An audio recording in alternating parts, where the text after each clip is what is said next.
Colleges बंद आहेत. अशा परिस्थितीत एकत्र येऊन कोणताही समारंभ साजरा करणे आपल्याला शक्य नाही.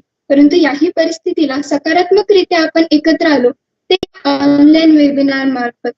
म्हणूनच सिंहगड अभियांत्रिकी महाविद्यालय व श्रीमती काशीबाई नवले अभियांत्रिकी महाविद्यालय राष्ट्रीय सेवा योजना यांच्या संयुक्त विद्यमाने आज 26 जुलैच्या कारगिल विजय दिवस पर आयोजित केलेल्या या ऑनलाईन वेबिनार मध्ये मी तुम्हा सर्वांचे स्वागत करते. 26 जुलै 1999 साली भारत पाकिस्तान यांच्यात लढले गेलेले हे कारगिल युद्ध तब्बल 2 महिने 3 आठवडे आणि 2 दिवस चालले. 26 जुलै रोजी ऑपरेशन विजय अधिकृतरित्या संपल्याचे जाहीर करण्यात आले. या युद्धात घुसखोरांनी ताब्यात घेतलेला प्रदेश भारताला पुन्हा मिळवण्यात यश मिळाले. जंग तो शान से जीती थी हमने, परंतु इसी दिन भारत ने अपने कई वीरों को गवाया था. भारत की मिट्टी के शान है नमन तुम्हें, कारगिल के वीर जवान है नमन तुम्हें, रग रग में बसी है तुम्हारी पहचान, तुम्हें ना कभी भूलेगा हिंदुस्तान. रणभूमि में अपने पराक्रमों से बने हो तुम महान, तुम्हारे इन बलिदानों का है हर एक देशवासी को सम्मान. तुम्हारे अद्भुत अपराजित हौसलों का करते हम कोटि कोटि प्रणाम. स्वतःच्या जीवाचीही पर्वा न करता देशाच्या त्या प्रत्येक वीर जवानांना विनम्र अभिवादन. आजच्या या कार्यक्रमासाठी वक्ते म्हणून लाभलेल्या वीरमाता गोरे मॅम आणि शूरवीर मेजर मिलिंद तुंगार सर यांचे मी स्वागत करते. त्यांचा थोडक्यात परिचय करून देते. वीर नारी वीरमाता अनुराधा गोरे मॅम त्या एक प्रसिद्ध लेखिका आणि साहित्यिका आहेत. अनुराधा मॅम B.Com B.Ed असून गेली 28 वर्षे माध्यमिक शाळेत शिक्षिका म्हणून कार्यरत आहेत. त्यांना त्यांच्या मुलापासून मिळाली. यांचा मुलगा कॅप्टन विनायक गोरे यांना 1995 च्या चकमकीत झाली व त्या वीरमाता झाल्या. पुत्रवियोगाच्या अश्रूंचे शक्तीत परिवर्तन करणाऱ्या अनुराधा मॅमनी समाजात वावरत मुलांपर्यंत अनेक प्रेरणादायी गोष्टी नेल्या. राष्ट्रप्रेमाला प्रोत्साहन देण्याच्या उद्देशाने त्यांनी आपली लेखणी उचलली. शौर्य कथा, ओळख सियाचीनची, रंग आमुचा वेगळा अशी अनेक पुस्तकातून त्यांनी तीनही दलांतील विविध पदांवर शौर्य गाजवणाऱ्या सैनिकांचे व अधिकाऱ्यांचे अनुभव मांडले आहेत. देशाने आपल्यासाठी काय दिले यापेक्षा आपण देशासाठी काय देत आहोत याला असा विचार करावा असं ते आग्रहाने सांगतात. त्यांचे या संघर्षमय आयुष्याचे वर्णन कर्नल मनोज कुमार यांनी देखील केले आहे.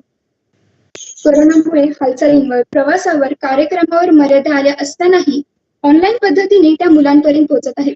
तसेच आज या ऑनलाईन वेबिनार साधणार आहेत. तुमच्या या पवित्र कार्याला तरुणांचा, मातांचा, आम्हा सर्वांचाच प्रणाम, सलाम. आजचे दुसरे वक्ते मेजर मिलिंद तुंगार सर यांचा परिचय म्हणजे 1990 साली B.Sc ची डिग्री पूर्ण केली. पुढे 1992 मध्ये सरांनी पुणे युनिव्हर्सिटी मधून आपले पोस्ट ग्रॅज्युएशन कंप्लीट करून 1994 मध्ये डिफेन्स व स्ट्रॅटेजिक स्टडीचा मध्ये M.Phil. सरांना पुणे युनिव्हर्सिटी अवॉर्ड आणि सुवर्ण पदकाने झाले आहे. 1995 साली सरांनी ट्रेनिंग अकॅडमी चेन्नई मधून जम्मू आणि काश्मीर मध्ये त्यांना पोस्टिंग मिळाली. धन्यवाद. त्यानंतर मी वीरमाता अनुराधा गोरे मॅम यांना विनंती करते की त्यांनी आम्हाला मार्गदर्शन करावे.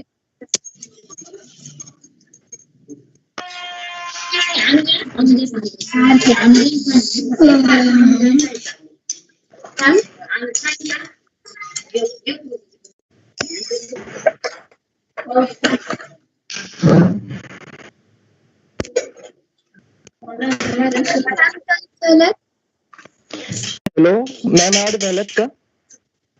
नाही आमचा काहीतरी प्रॉब्लेम येतो. एक सेकंड. मॅम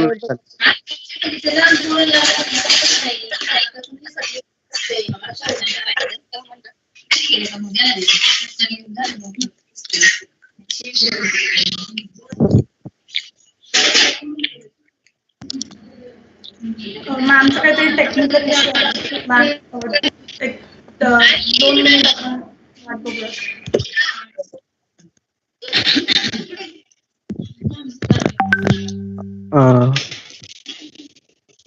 शिवानी, हा. आपण सरांसोबत मीटिंग कंटिन्यू करूया. मॅम जॉईन झाल्यानंतर आपण त्यांचं वेलकम तेव्हा करू.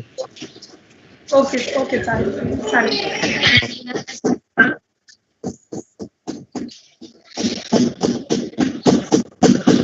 अभिजित, क्वेश्चन आन्सरचं सेशन चालू करू आपण आणि मॅम जॉईन झाल्यानंतर मग सरांचं झाल्यानंतर मॅम सोबत कंटिन्यू करू. ओके, ठीक आहे. हॅलो, सरांचा करूया.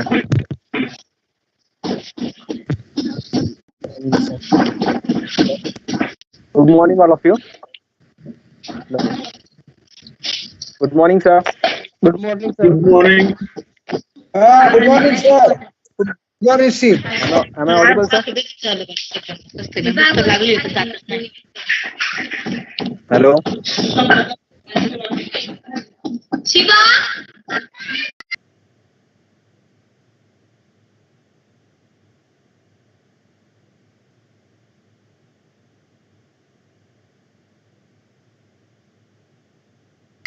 Shivanshi, do you want me to speak? Hello? Hello. Do you want me to speak? Yes, sir. You can. Many of our aspirants have lots of questions in their mind, and they want to ask the questions. Okay. I hope you are able to see me properly. Yes, sir. You are audible, sir. Okay. Okay, then I'll just firstly, all of you, welcome to this webinar on Kargil. We have been looking forward for this meeting. Firstly, I was looking forward to talk to Mrs. Gore and also meet Major Tungar. Notwithstanding that, I got information yesterday that they wanted me to be present here. I'll just give a brief introduction about myself. I'm Brigadier Sunil Bodhe. I retired in 2018. My last assignment was Group Commander NCC Pune. Before that, I was President Services Selection Board at Allahabad, and I've been a qualified interviewing officer. And after my retirement, I have opened an institute called Brigadier Bodhe's Career Institute in Hadapsar. There were some questions which were going to be asked. Before that, I'll just give you a soldier's perspective of Kargil, because today being Kargil Diwas, if I don't speak about Kargil, it will be basically want to pay tribute to our great soldiers who laid down their life at Kargil. I'll just give you a brief what happened in May 99. You are aware of the latest situation in Ladakh. Similarly, what happens during the winters, there is heavy snowfall all along the Himalayan ranges. And it is very, very difficult for anybody to keep staying there and survive. 1 roti or 1 kg of atta, which costs say 10 or 15 rupees here, or maybe say 40 rupees here, it costs about 2,000 rupees at these heights and these difficult areas. So what happens during winters? Generally, all the troops, they come back or fall back to their bases, and thereafter, once the snow melts, we go and again reoccupy our areas or show our presence there. Now, what happened in May or winters of 99? Is that when there was snowfall, just before the snowfall, some troops of Pakistan came and occupied important heights which were actually vacated by us, and they survived through the winters and early winters, like in the month of February, March, they came up and occupied these areas. Similarly, what has happened in Ladakh these days, before the winters, the snow could melt, there was some movement by the Chinese. They came and surreptitiously occupied certain areas, which generally were not being occupied earlier. Now, what happened was once they came and occupied, it was only in the month of April and May that we started realizing that there is some occupation in these areas. And that is where, the first patrol went of 4 Jat regiment, in which Major Saurabh Kalia was there. He was part of the patrol. And thereafter the encounter started and the Kargil conflict started. And thereafter it was a very, very hard battle. I must tell you, the battles in high altitude are very, very tough. That is, it is a defense. If there is one person who is defending a place, you require 9 other soldiers who are attacking to neutralize that one person. That is the generally ratio that is used in altitude. That is 1:9. That is, if you have to kill one soldier of the enemy who is in defense, you require almost 9 soldiers to fight that one soldier. So that is how it was a very, very tough battle. And it went on for about 3 months, starting from May till July 26th. And thereafter, if you see the maps, or if you those who have been able to travel to this place, very, very tough areas. It is basically our national highway which goes from Srinagar to Leh, which was under sort of domination by the Pakistanis, and we had to put in almost 18 to 20,000 troops to evict the Pakistanis. So that was the level of fighting, and we lost 572 soldiers of ours. So there are 2 different areas. That is, once you start from Srinagar and you are going to Kargil, before that is the Tiger Hill area, Dras and Kargil area, and once you cross Kargil, you go ahead, there is Batalik sector, and thereafter you go to Leh. So these are very, very tough mountains, and it was a very tough battle. And in this battle, you have all heard of,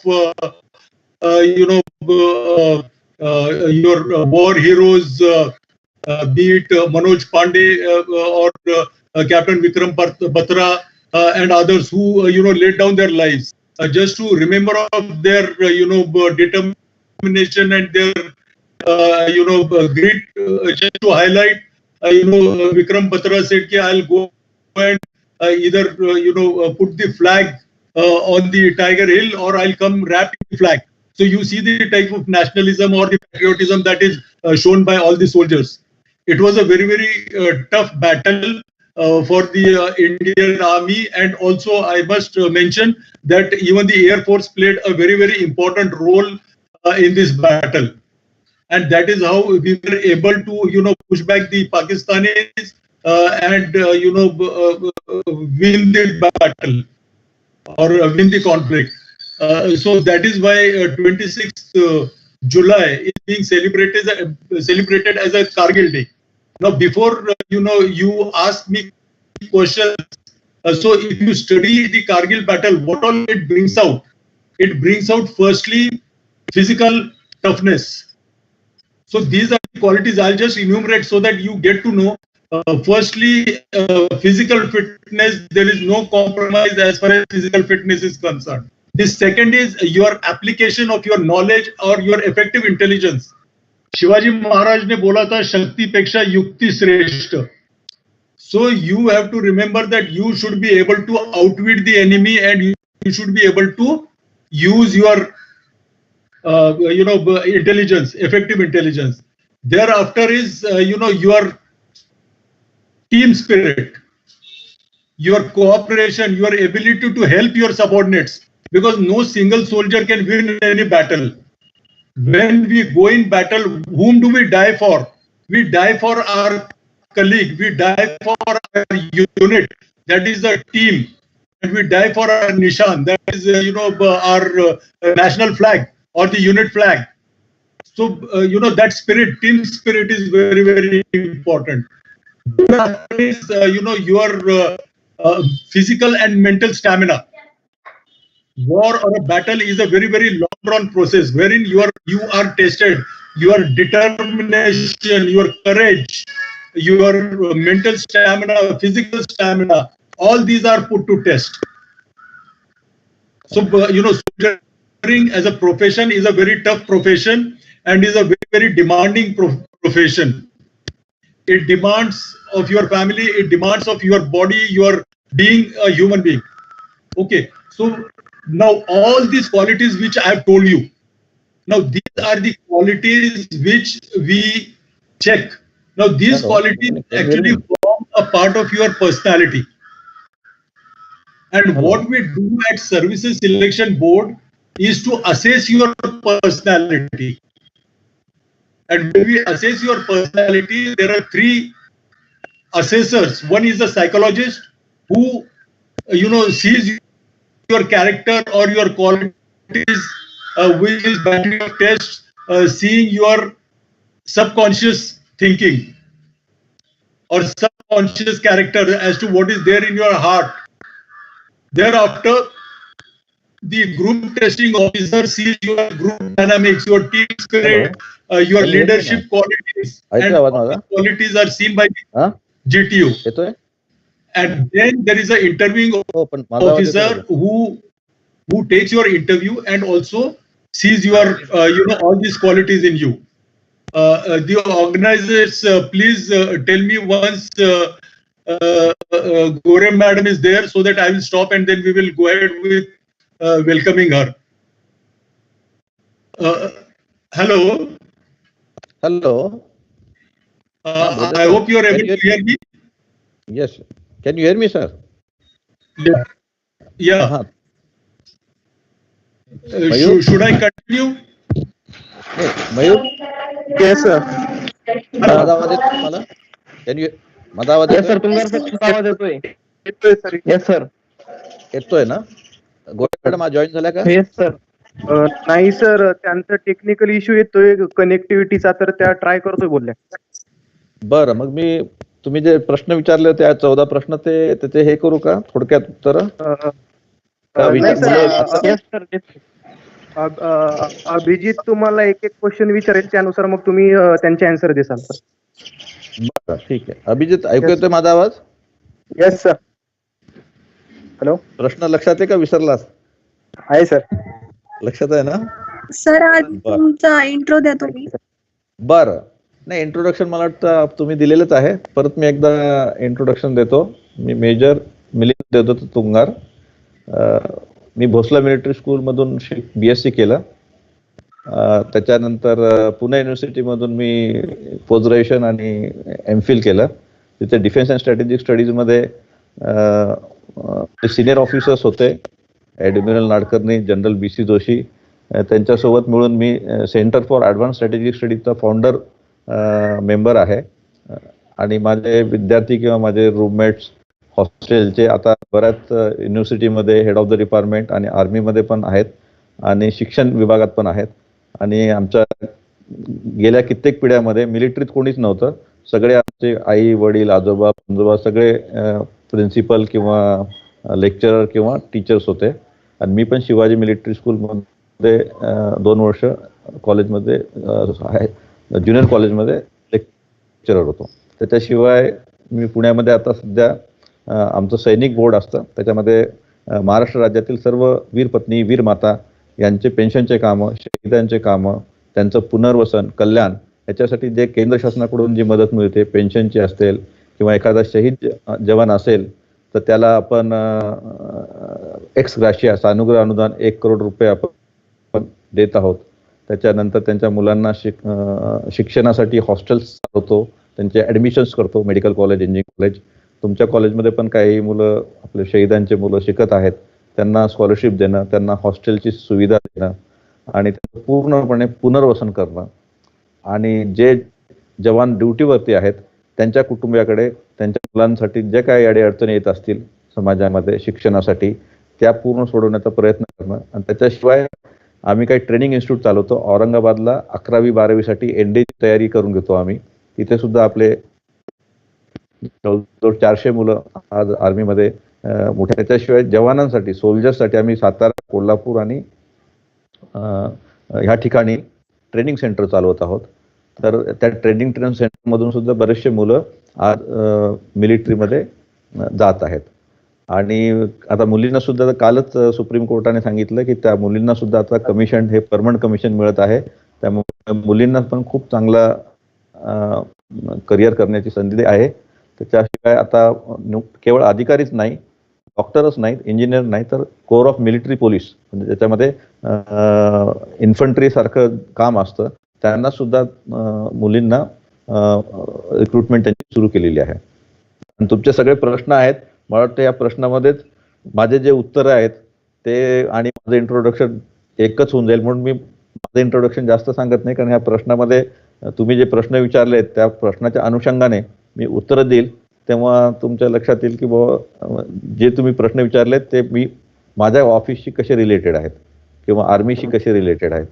NCC NSSचे प्रश्न आहेत, मुलींच्या आर्मीच्या करिअरचे प्रश्न आहेत, प्रश्न बरेच आहेत आणि त्याचे उत्तर पण आपली अजून चांगली ओळख होईल. आणि तुम्ही खूप चांगला हा कार्यक्रम घेतला. दरवर्षी आम्ही कारगिल विजय दिवस साजरा करतो. मागच्या वर्षी आम्ही जवळजवळ पुण्यामध्ये, महाराष्ट्रामध्ये सगळे जे सिनेमा हॉल होते, आयनॉक्स सिनेमा हॉल आणि बाकी जे काही आहेत पुण्यामधले स्क्वेअर, इथं उरी पिक्चर आम्ही विद्यार्थ्यांना फ्री दाखवला होता. मला आठवत असेल मागच्या 26 जुलैला.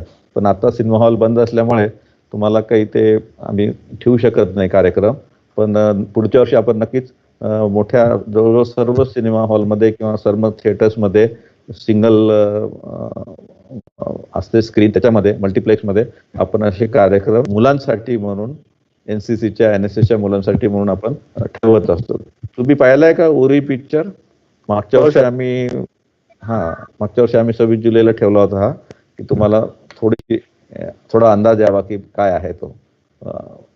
50% तरी तुम्हाला अंदाज येईल की हे तिथे कशा पद्धतीने आम्ही काम करतो किंवा सैनिक काम करतात.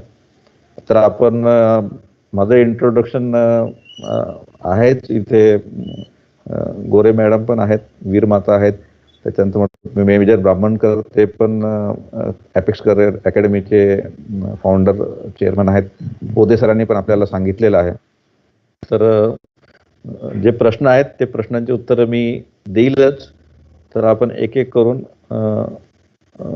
प्रश्न विचारू शकता, त्या अनुषंगाने मी उत्तर देण्याचा प्रयत्न करेल. थँक्यू सो मच सर आम्हाला जॉईन केल्याबद्दल. I've got some appointment at 12:30. तर तुम्ही बोला ना, मग तुम्ही नाही, माझे काही स्पेसिफिक प्रश्न असतील तर ते मी उत्तर देतो, because I've got a meeting at 12:30. Students ना काही प्रश्न विचारायचे? Sir, we would like to ask you one by one questions if you don't mind. Or hello, Abhijit Bodhe सरांबद्दल बोलतायत सर. त्यांना मीटिंग आहे, तर if anybody has questions please ask, otherwise sir तुम्ही लीव करू शकता. ते पार्टिसिपंट्स कोणाला काही क्वेश्चन्स असतील तर विचारू शकतात बोधे सरांना. तर I personally have one questions to you. Hello. Yes. Being a defense aspirant, you got fail in SSB interview. Everyone tells you to self-introspect about yourself, but what are the ways of doing so? Okay. Very good question. I'll just tell you. It is that question number 8 which was told to me. When you go for SSB and in case you are not selected, then in the debriefing or the end you are told please carry out introspection. Now see, I'll just tell you what happens at the SSB. We are assessing your personality. As far as personality is concerned, personality development takes minimum 2 to 3 years, because you have to bring in change in your thinking, your outlook and your behavior. Okay, so therefore, just to tell you in detail, when a child is born, right from the child is conceived till about 8 to 10 years of age, his 70% of the character is made or is formed. It is only thereafter it is physical growth, and in the age group of 16 to 21, 22, this is the period wherein once he gets exposed to the world, then the final changes take place. Okay, so now when somebody goes for the SSB and he is not selected, why he is told to carry out introspection is basically he has to understand himself as to where is he going wrong. So as far as personality development is concerned, the first step is to carry out introspection, and you carry out introspection at every stage of life, and you have to keep changing yourself. So as far as personality assessment is concerned, we see ki whether if somebody says ki my communication skill is not good, so we ask him, okay, what are you doing to improve it? Then he sits quiet. So that is not the way. If somebody is not able to speak correct English or proper English, he has to try. As far as language is concerned, why I'm telling about English, because this is the main problem when students from engineering college or from Maharashtra, they go for SSB. If you studied in any school for 2 years in English medium, and thereafter if you're not able to communicate in English properly, so that shows that you do not have the caliber to pick up a language and converse in that language even after 2 years of studies in that medium. So it is matter of your caliber. So now it takes time. It doesn't happen overnight. So all these things you have to start developing. For SSB, please prepare. 1.5 साल, 2 साल, 3 साल तैयारी करो. So that is why when student comes, I think no, you have to take time. Don't come for 10 days, 12 days, and then say ki I have attended SSB coaching. That is no SSB coaching. We are just familiarizing you with what type of tests are there. But to get selected in those tests, you have to do preparation. You have to start, preparation 2 years, 3 years in advance. I hope I have cleared your doubt. Yes, sir. Thank you. Okay. Okay. Anybody wants to ask any other Hello, sir. Yes. Hello. Yes, sir. I want to ask regarding the power of expression, how to develop it. Okay. If you want to learn swimming, what do you do? If you want to learn swimming, what do you do? So I will try for. I'll join the classes and try the swimming first. So join classes. You first go in the water body. पहले पानी में उतरना पड़ेगा आपको. So like that, you have to start talking in English. You have to start writing in English. You have to speak in English. There are 3 stages. One is thinking. You have to channelize your thoughts the way you do it in a IT world. कि English में सोचना शुरू करो. Then you're speaking. All these things have to be simultaneous. So you have to create a gang of 3-4 students who are preparing for the SSB. You carry out discussions, talk to each other in English, correct each other's English, correct grammatical mistakes. That is how you will be able to improve your communication skills. And whether you are able to, if you are able to speak well in Marathi, I'm sure you will be able to speak well in English. If you are able to speak well in Hindi, I'm very sure you will be able to speak good in English. It is just a matter of time. 6 महीने के लिए कर दो, फिर जिंदगी भर आपको English will not be a problem.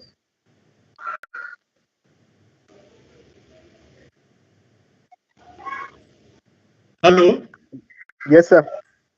Thank you so much, sir. So I also having another doubt regarding the GTO. Regarding the GTO, sir. GTO. What about GTO? So during GTO, the officer, he wants that we should perform, we should show our skills, how to develop that skill regarding the creating the bridges, hanging bridge. Okay. Now see, I'll tell you what are we looking at. See, any test or anywhere you go, what is most important? Again, I come back to what Shivaji Maharaj said. Shakti Peksha Yukti Shreshth. Okay, and to use yukti or be smart or outsmart others or to solve a problem, what you need to do is apply your intelligence, apply your brain. Okay, so it is your application of your intelligence. These very simple things. We have been doing right from our childhood. If you observe कि पेड़ के ऊपर चढ़ना है तो हम कैसे चढ़ते हैं, ठीक है ना? Similarly, when you know, it is your application of your intelligence. That is what we are seeing. So if you are not able to apply, that means what you lack reasoning, you lack logic. Okay, so you have to keep developing this art. This is about the various tasks. This is about the various tasks. So it is, you know, even in your normal life also, there would be problems. So how do you go about solving the problem? So similarly, it is a problem. So it is your problem solving ability that we are seeing it.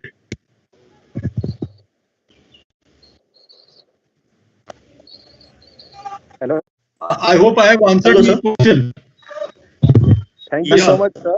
Sir, I'm having another doubt regarding, sir. Whenever we go in the conference hall, they just give us the 3 options to arrange our performance in the ascending order regarding the GTO, IO, and PI. So how to manage that, sir? No, I couldn't understand your question. So during conference, they ask a single question regarding how to we have to arrange your performance according to the ascending order. They just give 3 options: your performance in IO, GTO, and psychology. Yeah. Now see, I'll tell you what happens. Understood. Now what happens when you on the conference day, before you are calling, we already discussed your performance with the GTO, with the psychologist, and with the interviewing officer. So by and large, we know where you have done well and where you have not done well. Okay. So when we call you, we ask you this: okay, where you think you have done well or where you have not done well, or tell in the ascending order as to where was your best performance, and accordingly. So it is just, you know, to understand whether you have yourself understood how you have performed or not. See, ultimately, you know, that boy says ki, sir, my interview was very good. My GTO, I was okay, but psychological test, sir, probably I have not done well. I could attempt only 22 or 23 SRTs, so probably there I have not done well. Okay, so he says ki, in the interview I have done very well. With the GTO, I have just done okay, and with the psychological test, probably I have not done well. So this is basically to understand, you know, his own understanding of his performance. That means once he gives out, he knows, yes, I have not performed well, and because of which, you know, either I may not be through, or even if I am through, you know, probably my performance was okay, so and so. And out of the 3 assessors, generally, if, you know, 2 of the assessors say, you know, he is a good boy, he has done well in so and so, so and so, and the 3rd assessor says, okay, he has done just about okay with me, so I will go with your assessment. In that case, the candidate is recommended to be selected. Okay. I hope I have. Okay, sir. Thank you. Yes, sir. Yeah. Thank you so much, sir, for clearing many doubts of our aspirants, and it was our pleasure to have you with us. Okay. Now Anuradha ma'am has joined us. Hello, ma'am. Hello. Okay. Can you hear me, ma'am? Yes. Welcome, ma'am. Thank you. माझ्यामुळे उशीर झाला थोडा. नाही ma'am, no नाही, problem. बोला. तुमच्यासारखी मी नवीन आहे ना अजून या सगळ्या टेक्नॉलॉजीला. बोला. नमस्कार मॅम. नमस्कार. तुम्ही आज आमच्या या ऑनलाईन वेबिनार मध्ये वक्ता म्हणून आलात, यासाठी तुमचं मी स्वागत करते. तुमचं इंट्रोडक्शन तुम्ही स्टार्टिंगला दिलंच आहे, तर एकदा पुन्हा सर्वांना मी सांगू इच्छिते. वीर नारी अनुराधा गोरे मॅम एक प्रसिद्ध लेखिका आणि साहित्यिका आहेत. अनुराधा मॅमचे B.Com, B.Ed असून ते 28 वर्षे माध्यमिक शाळेत शिक्षिका म्हणून कार्यरत आहेत. साहित्यिका बनण्याची प्रेरणा यांना यांच्या मुलापासून मिळाली. यांचा मुलगा कॅप्टन विनायक गोरे यांना 1995च्या चकमकीत वीरगती प्राप्त झाली व त्या वीर माता झाल्या. पुत्रवियोगाच्या अश्रूंचे शक्तीत परिवर्तन करणाऱ्या अनुराधा मॅमनी समाजात वावरत मुलांपर्यंत अनेक चांगल्या गोष्टी नेल्या. राष्ट्रप्रेमाला प्रोत्साहन देण्याच्या उद्देशाने त्यांनी आपली लेखणी उचलली. शौर्यकथा, ओळख सियाचेनची, रंग अमुचा वेगळा अशी अनेक पुस्तकातून त्यांनी तीनही दलांतील विविध पदांवर शौर्य गाजवणाऱ्या सैनिकांचे व अधिकाऱ्यांचे अनुभव मांडले आहेत. देशाने आपल्याला काय दिले यापेक्षा आपण देशासाठी काय देतो असा विचार करावा असे ते आग्रहाने सांगतात. त्यांचे या संघर्षमयी आयुष्याचे वर्णन कर्नल मनोज कुमार यांनी देखील केले आहे. आता सध्याच्या कोरोनाच्या परिस्थितीमुळे हालचालींवर, प्रवासावर, कार्यक्रमावर मर्यादा आल्या आहेत. त्यामुळं आपण ऑफलाईन तर काही कार्यक्रम आयोजित करू शकत नाहीये, पण तरी तुम्ही ऑनलाईन पद्धतीने आमच्यापर्यंत पोहोचायचा प्रयत्न करताय.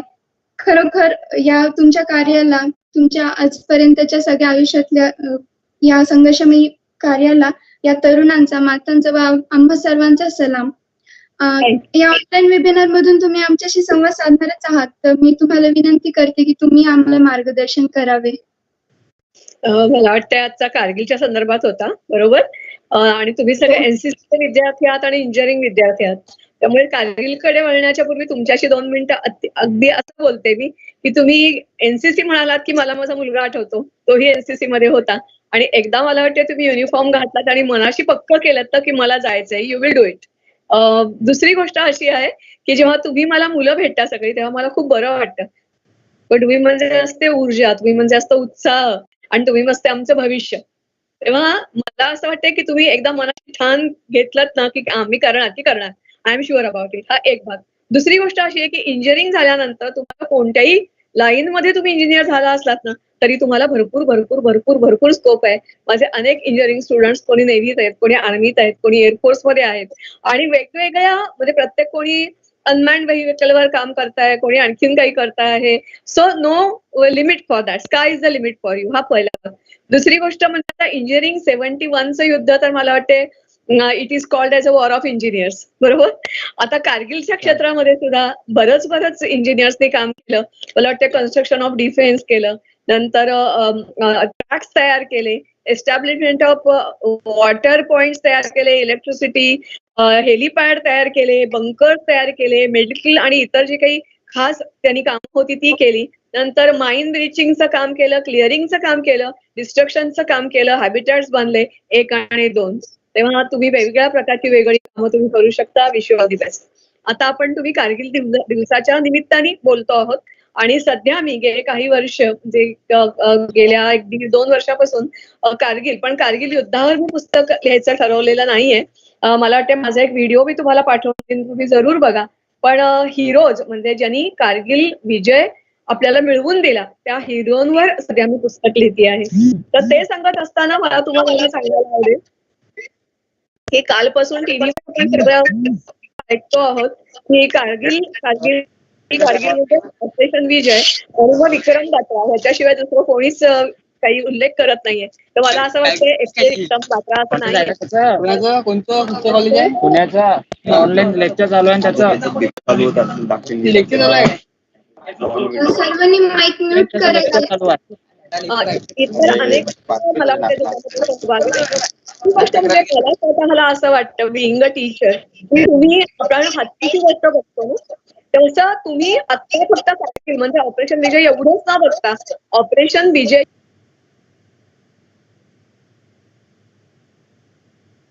हॅलो मॅम, तुमचा म्यूट आलेला आहे mic. Ma'am can you please unmute yourself. Hello Ma'am, you have muted yourself. Hello Hello, ma'am. Hello. Ma'am? Ma'am, you have Hello, muted ma'am. yourself.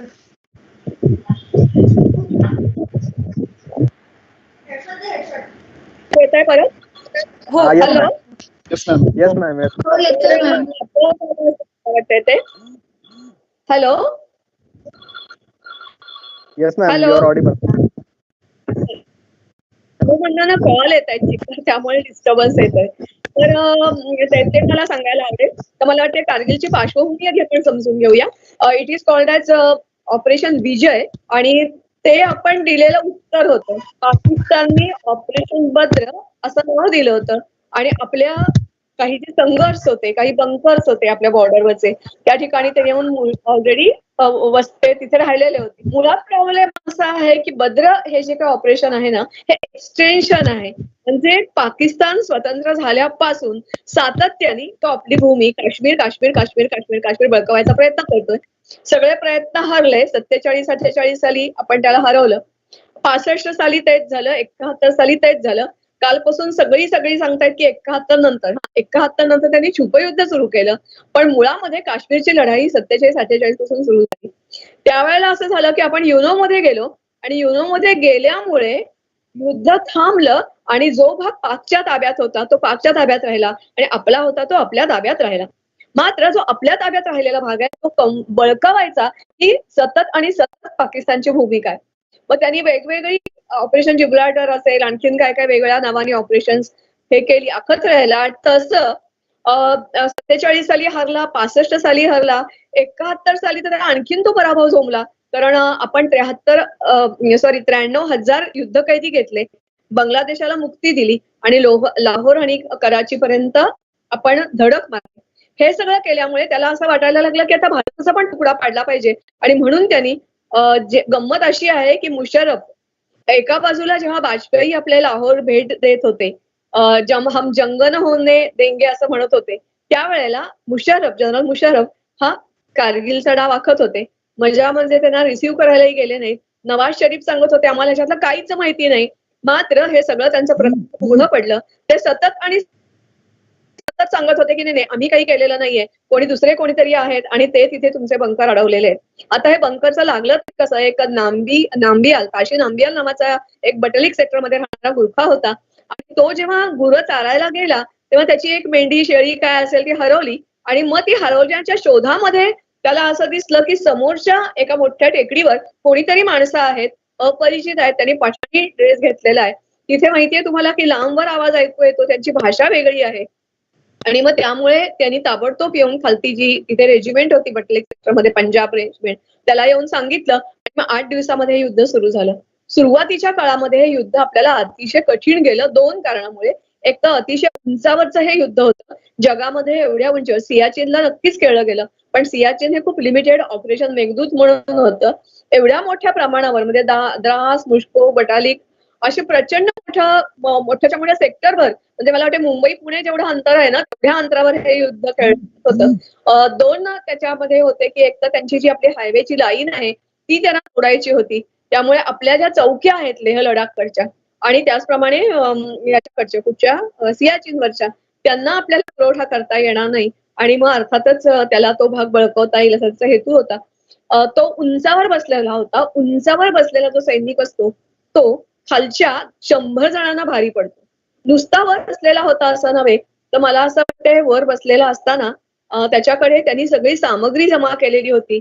आपल्या सीमेच्या पार त्यांनी रॉकेट लॉन्चर्स तयार केलेली होती, तोफदळ सज्ज केलेलं होतं. काही भागात म्हणजे मुंथोधोला आपल्या भागातच त्यांनी त्यांचं हेडक्वार्टर बनवलेलं होतं. इतक्या आतपर्यंत हा घुसलेला. सुरुवातीला समोरून हल्ला करणं जवळजवळ अशक्य असतं. तेव्हा रात्रीच्या वेळेला मागून पुढून मागच्या बाजूनी, डाव्या बाजूनी, उजव्या बाजूनी असं आपला सैनिक हल्ला करत होते. रात्रीच्या वेळेला करायचं होतं, तिथे कुठेही प्रोटेक्शन नाही आहे. अर्थातच एकच झालं की यावेळेला फक्त आर्मी नव्हे तर आर्मीनी जसे प्रयत्न सुरू केले तसे तिन्ही दळं, जसं 71 साली झालं तसं याही वेळेला 71 साली ही सगळी 71 प्रमाणे 99 मध्ये सगळी एकत्र आली आणि ऑपरेशन बद्र असं त्यांनी नाव जे दिलं होतं ते मोडून काढायला त्यांनी सुरुवात केली. ऑपरेशन तलवार म्हणजे नेव्हीनी पूर्णपणे पाकिस्तानला बाय सी होणारा पुरवठा आहे तो कापून टाकायला सुरुवात केली. एअरचं जे ऑपरेशन होतं ते कॉल्ड ऑपरेशन सफेद सागर. त्यांनी त्यांच्यावर हल्ला तर केलाच केला, त्यांचे जे टॉप्स होते ते उडवून लावले, पण फोटो घेतले की ज्याचा फायदा आपल्या आर्मीला होत होता. आपण सगळी सामुग्री, काही ठिकाणी सामुग्रीच नव्हे तर मनोज पांडे ज्या क्षेत्रामध्ये लढला त्या ठिकाणी त्यांना एअरड्रॉप केलं गेलं, ऍक्च्युअली एअरड्रॉप केलं गेलं, कारण तिथला जो ज्या ठिकाणी त्यांना उतरवलं गेलं त्या ठिकाणी जाणं शक्यच नव्हतं, सगळ्याच बाजूनी घेरलेलं होतं. खरं बघायला गेलं तर Vikram Batra no doubt he is a great man, पण आपले जे जनरल आहेत ते म्हणतात की 0.5770 त्या ठिकाणचं जे एक आपलं हे होतं ते ज्यांनी घेतलं त्या सगळ्यात कठीण असा जो भाग होता तो होता. तो कठीण सगळ्यात भाग होता.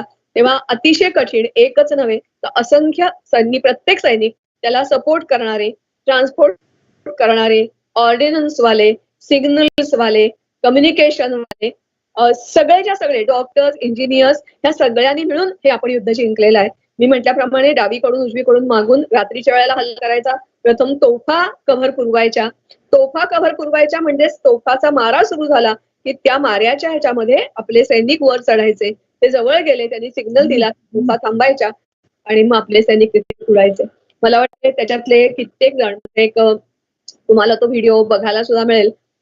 कित्येकांनी तर एका वेळेला एका हाती म्हणजे त्यांची घातक टीम होती आणि घातक टीम ते सांगतात की ते जे स्वतः दिगेंद्र सिंह असं त्यांचं नाव आहे, तुम्हाला जरूर तुम्ही बघा कारण ते जिवंत आहेत. जे कोणी गेले ते सांगायला नाहीयेत की कसं आम्ही युद्ध खेळलो, परंतु मी ज्यांना भेटले त्यांच्यापैकी काही उंडेड चिंटले म्हणून एक आहेत ते अजून जिवंत आहेत, दीपचंद आहेत ते जिवंत आहेत, त्यांच्याशी तुम्ही बोलला तुम्हाला सांगेल कसा युद्ध खेळलो. पण गंमत अशी आहे की काही ठिकाणी कोणी जिवंत राहिलं सुद्धा नाही. उदाहरणार्थ आता जे दिगेंद्र सिंहची गोष्ट सांगत होते त्यांची गंमत अशी होती की ते घातक पलटणीचे होते, त्यांना कोबरा हे नाव मुद्दाम दिलेलं होतं. आता वेळ कमी आहे हे सगळं सांगता येणार नाही, प्रत्यक्ष भेटू तेव्हा सांगू. पण त्यांनी हे आव्हान स्वीकारलं कारण तो अजिबात जो टायगर हिलच्या नुसतं टायगर हिल म्हणजे एक हिल नाहीये, हा मोठाच्या मोठा कॉम्प्लेक्स आहे. 1, 2, 3, 4 असंख्य टेकड्या, असंख्य पर्वत लाईन आणि त्याच्यावर असंख्य बंकर्स आणि संघर्ष बनवलेले. तर हे सांगतात की आम्ही जेव्हा गेलो तेव्हा 9 जण होती, त्याच्यापैकी हे एकटे वाचले, बाकी कोणीच वाचलं नाही. मात्र हे इतके घायाळ झाले होते त्यांच्या व्हिडिओमध्ये ते दाखवतात की कुठे कुठे त्यांना गोळ्या लागल्या, कसं कसं त्यांनी फर्स्ट एड त्याच वेळेला केलं. आणि मग ते हॉस्पिटलमध्ये असताना एक दिवस त्यांना जेव्हा जाग आली काही दिवसांनी तेव्हा अटल बिहारी वाजपेयी त्यांच्याजवळ उभे होते आणि ते म्हणत होते, अरे कितने लोगों को मारा, क्या किया? तो म्हणाला मुझे क्या पता, मैं तो मेरा काम कर रहा था. त्यांनी जवळजवळ मला वाटते 11 बंकर्स शत्रूचे उद्ध्वस्त केलेले होते आणि त्याचबरोबर 37 पाकिस्तानी लोकांना मारलेलं होतं. तर अशा तुम्हाला एक ना दोन असंख्य गोष्टी या कारगिलच्या सांगता येतील. पण माझ्या मते जर तुम्ही विचाराल तर ऑपरेशन कारगिल हे बदलायला दिलेलं उत्तर आहे. विजय त्या दिवशी सुद्धा युद्ध थांबलं पूर्ण असं नाहीये, पण त्याच्या अगोदर पाकिस्तानला असं वाटत होतं की 47 जसं युनो मध्ये भारत गेल्यानंतर बोलणी केल्यानंतर जो भाग आपल्या ताब्यात आहे तो आपल्या ताब्यात ठेवता आला. खरं तर लाहोर अग्रीमेंट प्रमाणे तेही नव्हतं बरं का, त्यांना करायचा होता पण आपल्या ताब्यात ठेवला. तसं आत्ताही होईल. अटल बिहारी वाजपेयी कमकुवत सरकार आहे त्यांचं, तेही बोलणी करायला मान्य होतील. आपल्या भारतामध्ये सुद्धा म्हणजे आता मला वाटते अनेक वाहिन्या वेगळ्या आलेल्या आहेत त्याही वेळापेक्षा जास्ती आणि ते परत परत पर्दाफाश करत असतात की पाकिस्तानमध्ये निष्ठा असलेले भारतात राहणारे आपले जे अनेक लोक आहेत त्यांनी परत चावचाव करायला सुरुवात केली, बोलणी सुरू करा. पाकिस्तानचे नवाज शरीफ प्रथम चीनला गेले, चीनकडून काही मिळालं नाही, अमेरिकेला गेले, अमेरिकेकडून आश्वासन मिळालं नाही. तोपर्यंत आपण सर करायला पहिल्यांदा खोडी त्यांनी काढली होती. पण आपल्याला जेव्हा विजय मिळतोय आपण एक एक भाग क्लिअर करत जातोय, एक एक चौक्या आपल्या ताब्यात येत आहेत असं म्हणल्यानंतर त्यांनी धावपळ करायला सुरुवात केली. पण ज्या चौक्यावर आपण बसलेलो आहोत उंचावर बसण्याचा नेहमी फायदा होतो. तर भारत जर समजा तयार झाला बोलणी करायला तर बरं होईल असं त्याला वाटलं. मात्र वाजपेयी आणि फर्नांडिस आणि त्यावेळेचे आपले जे आर्मी, नेव्ही आणि एअरफोर्सचे जे सगळे लोक होते, खरं तर त्यांच्या कंडिशन अशी होती की एलओसी क्रॉस करायची नाही. असं जरी असलं तरी सुद्धा आपण ठणकावून सांगितलं की जर तुम्ही मिसएडव्हेंचर असं सुरू ठेवलं तर आम्हाला आमची लिमिट ओलांडावी लागेल. हे राजकारणी सांगू शकत नव्हते पण युनिफॉर्म मधली सांगू शकत होती. पण मरणारी, स्वतःचा जीव देणारी असं आपण म्हणतो की युद्ध लढतो सैनिक पण त्याला पाठिंबा लागतो सरकारचा. सरकारने आदेश द्यावे लागतात युद्ध सुरुवात किंवा करा, थांबवा, काय करा. खरं तर युद्धाच्या अशा असंख्य गोष्टी सांगता येतील पण त्यावेळेला आपण त्याला नमलो नाही आणि मग 26 तारखेला दोन्ही बाजूने ठरलं गेलं. काही ठिकाणी तर असंही घडलं की पाक जेव्हा परत जात होता त्यांनी सुरुवातीला नाकारलं होतं ना, आपण काही नाहीच, घुसखोरी केलेलीच नाहीये, कोणीतरी वेगळेच आहेत. पण त्यांचे आपल्याला त्या सैनिकांचे जे आय कार्ड्स असतात ते मिळाले, बँकेची पासबुक मिळाली, शस्त्रसाठा मिळाला, अनेक प्रकारे अनेक महिने पुरेल एवढा अन्नसाठाही मिळाला आणि अर्थातच त्यांचे मृतदेह त्यांनी नेले नाहीत, आपल्यालाही आणून दिले नाहीत. आपले कित्येक मृतदेह युद्ध जेव्हा पूर्ण थांबलं तेव्हा आपले काही जण आपल्याला ताब्यात घेता आले. मला असं वाटतंय की चीन, पाकिस्ताननी सगळ्या आंतरराष्ट्रीय जे संकेत असतात त्याचा भंग नुसती सीमा क्रॉस केली आणि केला असं नव्हे, तर आपले दोघेही जण म्हणजे एअरचे जे अजय आहुजा असतील, सौरभ कालिया असतील, या दोघांनाही त्यांनी आंतरराष्ट्रीय ज्या काही एक मॅन्डेट्स असतात ते पूर्णपणे झुगारलं. त्यांचे प्रचंड हाल केले. त्याचं वर्णन तुम्हाला ऐकायला सुद्धा म्हणजे एक खूप छान कविता आहे. आता ती सगळी कविता सांगता येणार नाही, पण थोडक्यात सांगता येईल. त्याचे कान कापले होते, नाकाचा शेंडा कापला होता, तोंडाला सगळं असं मारून टाकलेलं होतं, अंगावर सिगरेटचे चटके होते, उत्तांग कापून टाकलेली होती आणि असंख्य भोसकल्याच्या म्हणजे अजय आहुजातामुळे त्या एअरलिफ्ट म्हणजे इव्हॅक्युएट करताना ते खालती पडले असं सांगितलं गेलं, पण प्रत्यक्ष त्यांच्या पोटात तीक्ष्ण असे काहीतरी फ्रिज केलेले त्यांना असे आढळले. इतक्या वाईटपणे आपल्या सैनिकांना मागे केलेलं आहे. एवढं करूनही पाक थांबलाय असं नाही आहे.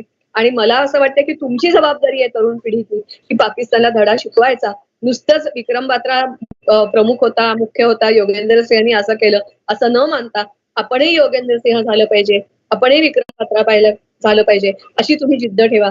कारण मला असं वाटतं हे सगळं झाल्यावर सुद्धा संसदेवर हल्ला कोणी केला? लगेचच केला ना, संसदेवर हल्ला केला.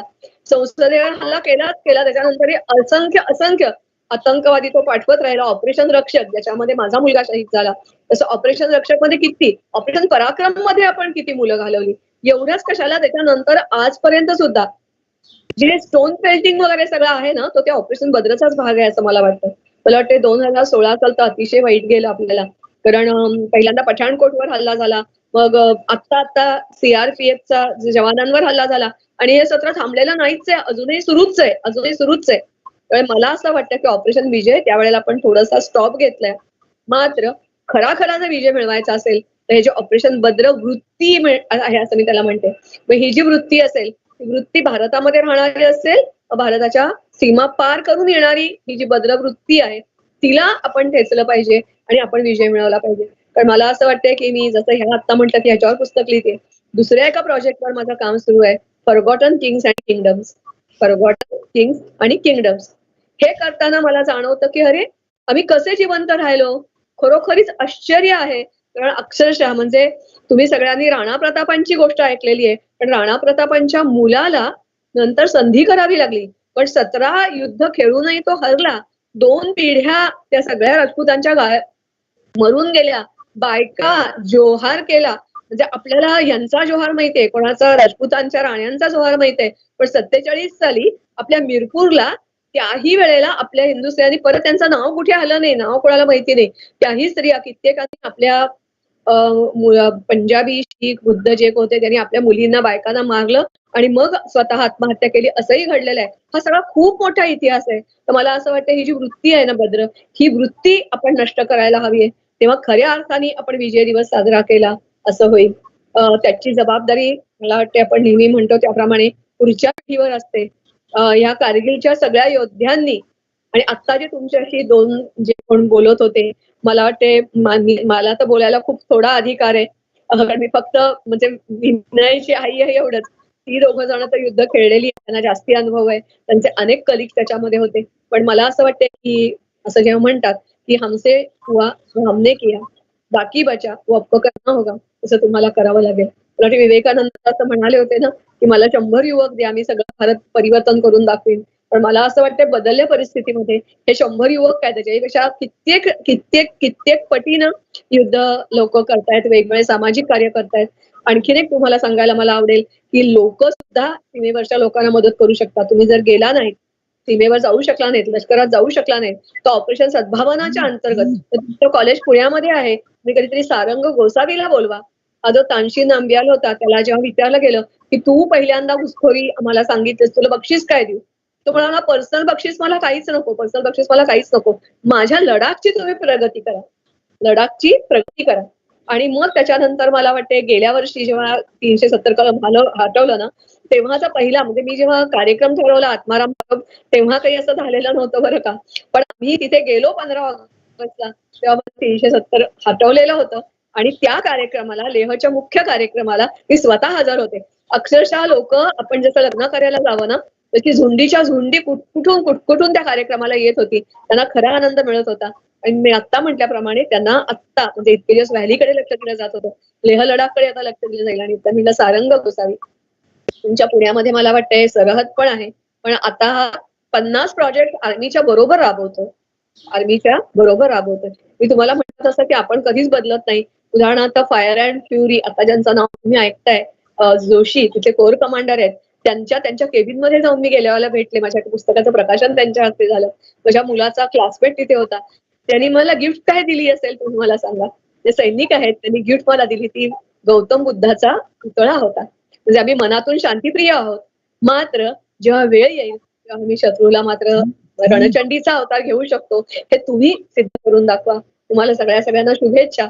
म्हटलं तसं की जावं वगैरे हे तुम्ही शिकलाय पण आज कारगिलच्या संदर्भात मी बोलले. अशा असंख्य गोष्टी आणि असंख्य वाचताना तुम्हालाही खूप मजा वाटेल. तुम्हाला जर कधी जमलं तर जरूर ऑनर पॉइंटवर जा, एखादं नाव एंटर करा. अनेक व्हिडिओज त्यांच्या पालकांना काय वाटतं काय म्हणतात.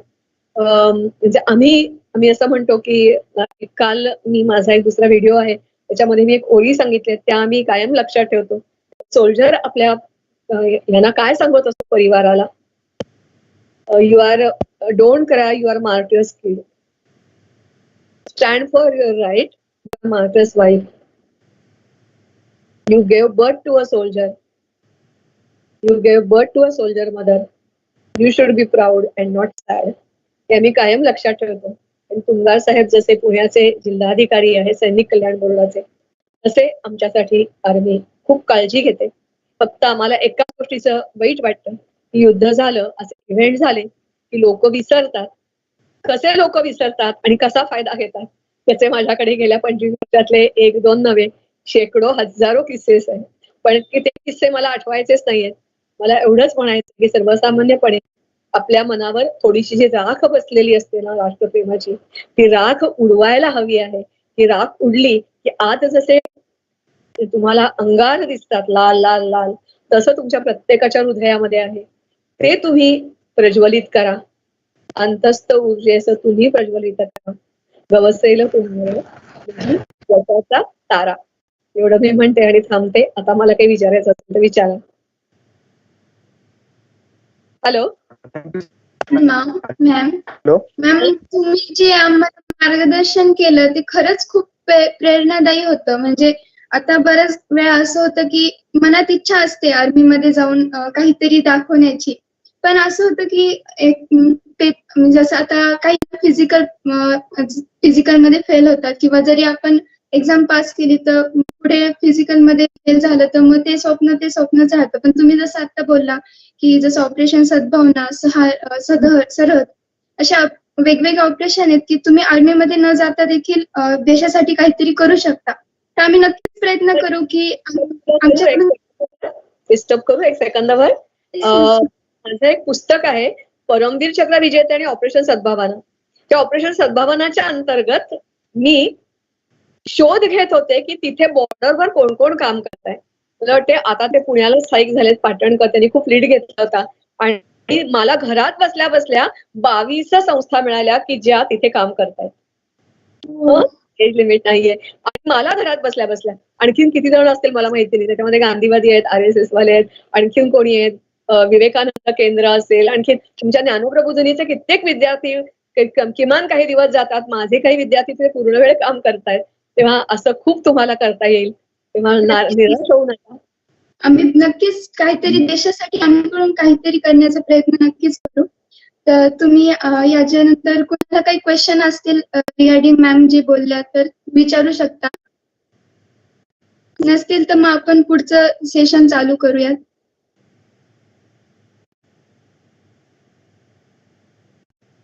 हॅलो हा मॅम आवाज येतोय का? हो बोल. हो थँक्यू सो मच मॅम. अगदी थोडक्यात तुम्ही कारगिलच नाही तर मागचा पूर्ण इतिहास पूर्ण व्हॉलिंटियरच्या डोळ्यासमोर आज आला. एज अ NSS व्हॉलिंटियर म्हणून आमच्यापर्यंत जो काही आम्ही देशसेवा देण्याचा प्रयत्न करू, म्हणजे देशसेवा देता येईल ते पूर्णपणे प्रयत्न करू, की not only by going in army serve for the country, you can सर्व ॲज अ सिटीजन असं जो म्हणतो आपण, ते आम्ही पूर्णपणे प्रयत्न करू तसं करण्याचा. आणि आता पुन्हा एकदा आपण आपल्या क्वेश्चन आन्सर सेशन कडे वळूयात. काही क्वेश्चन्स मला मिलिंद सरांना विचारायचे आहेत. Hello hello Milind sir, can you here me? Hello Mayur, yes sir, आवाज अभिजित येतोय? हिअर. अभिजित sir. आवाज येतोय? हो सर. अभिजित आवाज येतोय माझा? हो सर, आवाज येतोय. ओके. व्हिडिओ येतोय? व्हिडिओ नाही आला सर अजून. जान्हवी, तू तुझा व्हिडिओ बघ. येतोय सर, व्हिडिओ येतोय. येतोय? हो सर, व्हिडिओ येतोय. Okay, thank you. ओके सर, तसं तुम्ही मगाशी म्हणाला मध्ये की तुमच्या म्हणजे घरामध्ये सुरुवातीला आर्मीमध्ये जाणारे तुम्हीच पहिले होता, तर ते आर्मीमध्ये बरोबर. जाण्यासाठी प्रेरणा तुम्हाला कुठून आणि कशी भेटली? जशी सगळ्यांना असते, आपले पालक आणि शिक्षक हेच आपल्याला प्रेरणा देतात. 10 वर्षापर्यंत आपण पालकांच्या सोबत असतो. आई, वडील, मामा, तर हे सगळे शिस्तबद्ध जीवन जगणारे होते. शिक्षक असल्यामुळे 7 वाजता शाळेची काय म्हणतात ती बेल व्हायची, तर 7 वाजता शाळेत गेलं पाहिजे हे आईने, वडिलांनी, आजोबाने, आजीने शिकवलं. ती शिस्तबद्धता आम्हाला फक्त नोकरीमध्ये, मिलिटरीमध्ये बघायला मिळाली. आणि नंतर मिलिटरी स्कूलमध्ये जाण्यासाठी मला आईने प्रवृत्त केलं. वडिलांनी पण नाशिकला मला घेऊन गेले. मी तिथे ट्रेनिंग केलं. ट्रेनिंग करताना तिथले जे अधिकारी होते, कमांडंट होते, ॲज्युटंट होते, त्यांनी देवळाली, नाशिक जवळचं सावरकरांचं भगूर गाव आहे, त्या भगूर गावामध्ये आर्टिलरीची ट्रेनिंग चालायची. बोफोर्स गन आली होती, तर त्याचं आम्ही डेमॉन्स्ट्रेशन बघायचो दरवर्षी. मला हॉर्स रायडिंगची खूप आवड होती, तर मी नाशिक आमच्या रामभूमीपासून भगूरपर्यंत घोड्यांवरती जायचो आणि तिथे पार्टिसिपेट करायचो त्यांच्या ह्याच्यामध्ये, आर्मीच्या फंक्शनमध्ये. तर स्टुडंट म्हणून मला ते खूप आवडलं. तेव्हा ती जी इमेज होती की आपल्याला आर्मीत गेलं पाहिजे आणि ते पण आर्टिलरीमध्ये गेलं पाहिजे, तोफखान्यात गेलं पाहिजे, ती आवड म्हणा किंवा ते मार्गदर्शन मला भोसला मिलिटरी स्कूलमध्ये मिळालं. त्याच्यानंतर मी पुणे विद्यापीठामध्ये आलो. तिथे थोडं युनिव्हर्सिटी स्टुडंट काउन्सिलमध्ये लिडरशिपचे काही धडे मिळाले मला. मी 90 ते 95 तिथे स्टुडंट काउन्सिलमध्ये पूर्वी इलेक्शन्स वगैरे व्हायचे विद्यार्थ्यांचे, CR असतात, क्लास रिप्रेझेंटेटिव्ह, युनिव्हर्सिटी रिप्रेझेंटेटिव्ह. आता आजकाल बहुतेक कॉलेजेसमध्ये नाही येते, पण पूर्वी लिडरशिपची तयारी मिळायची आम्हाला. आम्ही हॉस्टेलमध्ये मेस सेक्रेटरी निवडायचो. जवळजवळ 2000 मुलं विद्यापीठाच्या हॉस्टेलमध्ये होते. आणि तिथून मग NDAची, CDSची, UPSCची एक्झाम सुरू केली. UPSCमध्ये मग रिटर्न एक्झामिनेशन झाल्यानंतर मद्रासला ट्रेनिंग केलं. तर मुख्यतः जन्मापासून ते 25 वर्षापर्यंत आणि त्याच्यानंतरसुद्धा आर्मीमध्ये वेगवेगळे जे काम करण्याची इच्छा असते, जॉईन करण्याची मोटिवेशन आणि तिथे काम करण्याचं हे प्रत्येकजण आपल्या करिअरवर, आपल्या कॅपेबिलिटीवरती प्रभाव टाकत असतं. तसंच माझ्या याच्यावरती पण शिक्षकांनी विशेषतः, आणि मित्र तर होतेच, मित्र माझे जे विद्यापीठामध्ये आता आहेत, काही आर्मीमध्ये आहेत, काही नाशिकमध्ये आहेत, काही लेक्चरर्स आहेत, काही डीन आहेत, काही हेड ऑफ द डिपार्टमेंट्स आहेत. तर हे सुद्धा ते माझ्या करिअरवरती प्रभाव टाकायचे, मी त्यांच्या करिअरवर प्रभाव टाकायचो. हे कंटिन्युअस प्रोसेस असते. एक मित्र किंवा एक शिक्षक किंवा अशा एक शाळा किंवा कॉलेज अशा पद्धतीने नसता. हे सर्वीकडे सर्व शिक्षक वेगवेगळ्या टप्प्यावरती आपल्यावरती प्रभाव टाकत असतात. आणि NCCचा प्रभाव होता भोसला मिलिटरी स्कूलमध्ये, NSSचा प्रभाव होता. मी NSSचा विद्यार्थी आहे. आम्ही ट्री प्लांटेशन करायचो नाशिकला. त्र्यंबकेश्वर जिथे आहे तिथे आमचं ट्रेकिंग असायचं. अशा विविध ॲक्टिव्हिटीचा आपल्या पर्सनॅलिटीवरती प्रभाव पडतो आणि आपण मोटिवेट होतो आणि आपणही दुसऱ्यांना मोटिवेट करतो. ऐकू येतं का अवधूत? येस सर, आवाज येतो का? येतो सर आवाज. कोण अवधूत आहे का? नक्कीच सर. कोण बोलतंय? अभिजित सर. अभिजित. ओके, अभिजित येतोय आवाज? हो सर, येतोय सर. ओके तर जसं तुम्ही म्हणाला की तुम्हाला एक वातावरण भेटलं की भोसला मिलिटरी स्कूल वगैरे असेल आणि आपण जसं म्हणतो आर्मीमध्ये जायचं असेल तर फिजिकल फिटनेस, डिसिप्लिन लाईफ पाहिजे. तर या व्यतिरिक्त अजून स्पेशल प्रिपरेशन आपण काय करू शकतो किंवा तुम्ही काय स्पेशल प्रिपरेशन केली होती? स्पेशल प्रिपरेशन म्हणजे मी तुम्हाला सांगितलं की NCC NSS हे मला मिलिटरीत जायचं होतं म्हणूनच मी जॉईन झालो.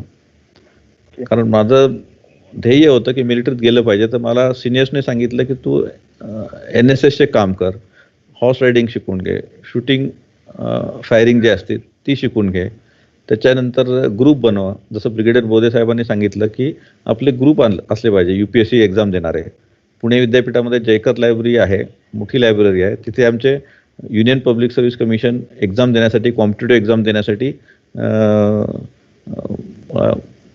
मोठे मोठे ग्रुप होते आणि आम्ही हॉस्टेलमध्ये असे ग्रुप बनवले होते आणि ते आज चांगल्या पदावरती IAS, IPS, army officer, naval officer झालेले आहेत. त्यामुळे हे स्पेशल प्रिपरेशन म्हणा की हे कंटिन्युअस प्रिपरेशन आहे. हे एका दिवसाचं प्रिपरेशन नाही आहे. हे तुम्हाला 5 वर्ष, 10 वर्ष, 15 वर्ष ही कंटिन्युअस प्रोसेस आहे. तर तुम्ही ते वातावरण निर्मिती करण्यासाठी जसा तुम्ही वेबिनार ठेवला आहे त्या माध्यमातून तुम्ही आता मोटिवेट व्हाल आणि तुमचा पण 3, 4, 5 मुलांचा, विद्यार्थ्यांचा ग्रुप बनेल आणि तुम्ही येणारी जी CDS एक्झामिनेशन आहे किंवा टेक्निकल आमच्याकडे डायरेक्ट एंट्री सुद्धा असते इंजिनियर्ससाठी ज्यांना 70% मिळालेले आहे. बॉम्बे शॅपर्स आहे, जे मेडिकलचे स्टुडंट आहेत ते FMCचे आहेत.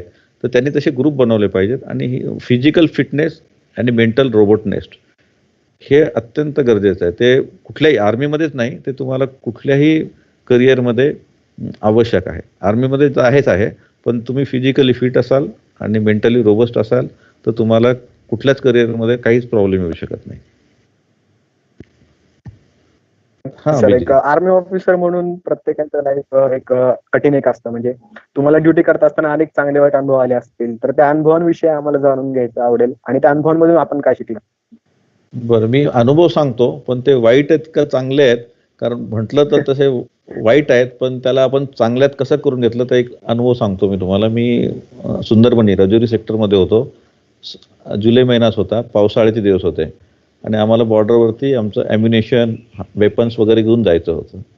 असं जात असताना आमच्या काही ट्रक्स होत्या, काही गाड्या होत्या आणि त्या नदीच्या मधून जाताना आमची एक गाडी हत्यारच्या सोबत टॉपल झाली, उलटी झाली. आता मी त्याचा इन्चार्ज असल्यामुळे आता माझ्यापुढे हे होतं की मनुष्यहानी पण होऊ नये आणि आपलं ॲम्युनेशन आहे, आर्म्स आहेत ते सुद्धा भिजू नये, खराब होऊ नये. कारण आपल्याला लढाई पुढे लढायची, अजून त्या पोस्टपर्यंत आम्ही पोचलो नव्हतो. आणि अशा परिस्थितीमध्ये आता म्हटलं तर तो वाईट अनुभव आहे, पण माझा त्याला आम्ही चांगला अनुभव असा केला की मला माहीत होतं की ट्रेनिंगमध्ये आम्हाला स्विमिंग शिकवलं जातं आणि आम्हाला मंकी रोप असतो की जो 15 मीटर आपण मंकी जसा हॉरिझॉन्टल रोप असतो आणि त्याला बांधून आपण 15 मीटर 20 मीटर मुवमेंट करू शकतो. एखादा छोटासा काही ऑब्स्टॅकल असेल ते पार करू शकतो. तर आम्ही ट्रेनिंगमध्ये असताना आम्हाला असं वाटत होतं की हे आपण ऑफिसर म्हणून कधी मंकीसारखं काम करणार, आपण काही मंकी आहोत का? आपल्याला असं रोपवरती ठेवून माकडासारखं, तुम्ही मंकी बघितलाय झाडावर चढताना कसा चढतो, हात आणि पाय लावून? हा, पिक्चरमध्ये प्रहार वगैरे पिक्चरमध्ये सुद्धा तुम्ही बघितलं असेल. तर मंकी रोप आम्ही नेहमी म्हणायचो की आम्ही काय मंकी आहोत का, आम्ही ऑफिसर बनणार आहोत. पण त्या दिवशी मला कळलं की जेव्हा आमची गाडी आणि काही मनुष्यहानी, जवळजवळ एक 15 जण आम्ही होतो, मी एक ऑफिसर होतो आणि बाकी माझे सोल्जर्स होते. तर तेव्हा माझ्या लक्षात आलं की सगळ्यांनाच मंकी रोप येतो पण चांगल्या पद्धतीने येत नाही आणि काही लोकांना स्विमिंग चांगल्या पद्धतीने येतं पण मंकी रोप येत नाही. तर ज्यांना स्विमिंग चांगलं येत होतं त्यांना मी म्हणलं तुम्ही आता इथून जवळजवळ एक 100 मीटर 150 मीटरवरती आपलं नदीचा जो पात्र आहे ते संपतंय आणि पुढे डोंगर सुरू होतोय.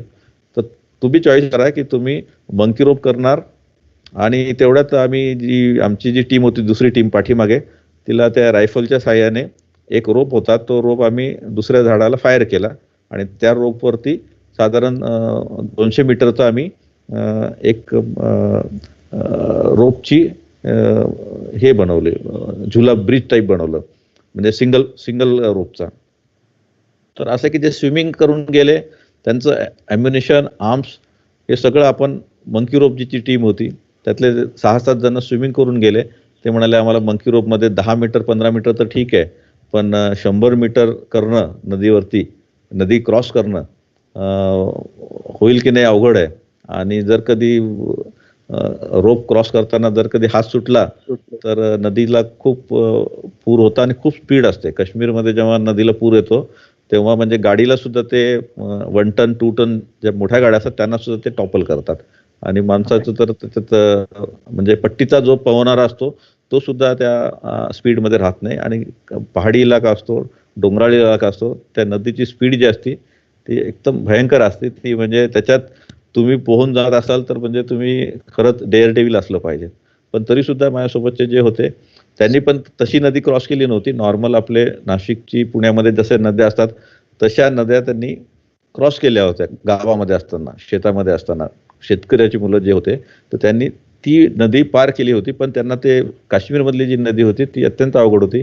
पण केवळ त्यांचं फिजिकल फिटनेस आणि मेंटल रोबोटनेस, म्हणजे त्यांना धीर दिला, त्यांना कॉन्फिडन्स दिला, अरे काहीच नाही, आपण तर गोदावरी नदी क्रॉस करतो, ही तर काहीच नाही, छोटी नदी आहे, आपण गोदावरी नदीचं 150-200 मीटरचं पात्र आपण क्रॉस करू शकतो, 300 मीटर क्रॉस करू शकतो, हे तर 100 मीटरचं आहे. त्यांनाही कळत होतं की हे तेवढं सोपं नाही आहे, कारण ती नदीचं, पण त्यांनी तो ऑप्शन घेतला आणि त्यांनी नदी क्रॉस केली. दुसरे जे होते मंकी रोपवाले, तर त्यांना माहीत होतं की आपण मंकी रोप करू शकतो, पण 15 किंवा 20 मीटर ठीक आहे, पण हे 100 मीटर करायचं आणि मध्ये काही चान्स नाही आहे, देर इज नो रिहर्सल. पोचला तर डोंगरावरती पोचाल, नाही पोचला तर नदीत पडाल. आणि स्विमिंगचं तुम्हाला माहिती आहे, स्विमिंग खूप अवघड आहे तिथे. अशा परिस्थितीमध्ये तुम्हाला डिसिजन घ्यावं लागतं आणि ते डिसिजन तुमचं सर्वांशी चर्चा करून, आपल्या सोल्जरशी चर्चा करून, आणि काही सेकंदामध्ये डिसिजन घ्यावं लागतं की तुम्ही काय करणार. तुम्ही स्विमिंग करून जाणार, आणि आम्ही सर्व 15 जण सुखरूप बॉर्डरवरती पोहोचलो. तिथं जे ॲम्युनिशन होतं ते आम्ही ॲम्युनिशन घेऊन गेलो, आणि आमचं जे पुढचं जे टास्क होता आम्हाला बॉर्डरवरती, की शत्रूचे जे पोस्ट असतात त्याला न येऊ देण्यासाठी, दहशतवादी जे असतात त्यांना न येण्यासाठी आपण जे AK-47 मशीन्स यांचा मारा करायचा असतो, त्यांना अडवायचं असतं. ती काम आम्ही करतच होतो, ते आम्ही कंटिन्यू केलं. पण जर आम्ही तिथं पोहोचलोच नसतो तर फार मोठा एक आपल्याला चुकमुक लागली असती की आपण नदीमुळे, आपल्या त्या निसर्गामुळे आपले सैनिक आणि आपले ॲम्युनिशन आणि आपली विशेषतः बटालियन, रेजिमेंट, आर्मीचं नाव जे आहे ते खराब होईल. आपल्या बटालियनमधले जे काही मराठा बटालियनचे आहेत, महार बटालियनचे आहेत, ते गावागावामध्ये कळतं की हे जे मुलं आहेत त्यांचे वडील आजोबा पण 7-7 पिढ्यापासून ते मिलिटरीत काम करतायत. त्यामुळे त्यांची जी इज्जत असते, त्यांचा जो सन्मान असतो, तो आपल्याला ठेवण्यासाठी सर्वांना मोटिवेशन केलं पाहिजे, लिडरशिप केलं पाहिजे. आणि आम्ही काही फार पट्टीचे सुपरमॅन किंवा जेम्स बॉन्ड नाही आहेत, तरी सुद्धा आपण हे करू शकतो, हीच एक भावना त्यांच्यामध्ये निर्माण करायची असते. आणि एखादी अडचणीला आपण त्याच्यानंतर तर आम्हाला सगळे बटालियन, रेजिमेंटमध्ये कमांडो म्हणायला सुरू केलं की कमांडो आले म्हणून. आणि खऱ्या अर्थाने, कारण तसं जर तुम्ही विचारलं तर साध्या माइंड स्टेटमध्ये तुम्ही तेवढे जुलै महिन्यामधली नदी क्रॉस करणं पट्टीच्या स्विमरला सुद्धा शक्य नाही.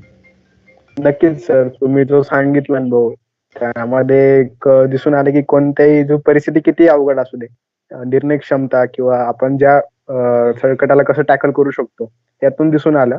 आणि पुढचा क्वेश्चन असा होता की सर, एक युद्ध म्हणजे वॉर जेव्हा चालू असतं तेव्हा एक युद्ध जमिनीवर चालू असतं आणि एक युद्ध सोल्जर्सच्या मनामध्ये चालू असतं, तर त्याविषयी काय सांगाल सर? ओके, जे मनामधलं युद्ध असतं ते युद्ध सुरू व्हायच्या अगोदर असतं आणि युद्ध संपल्यानंतर असतं.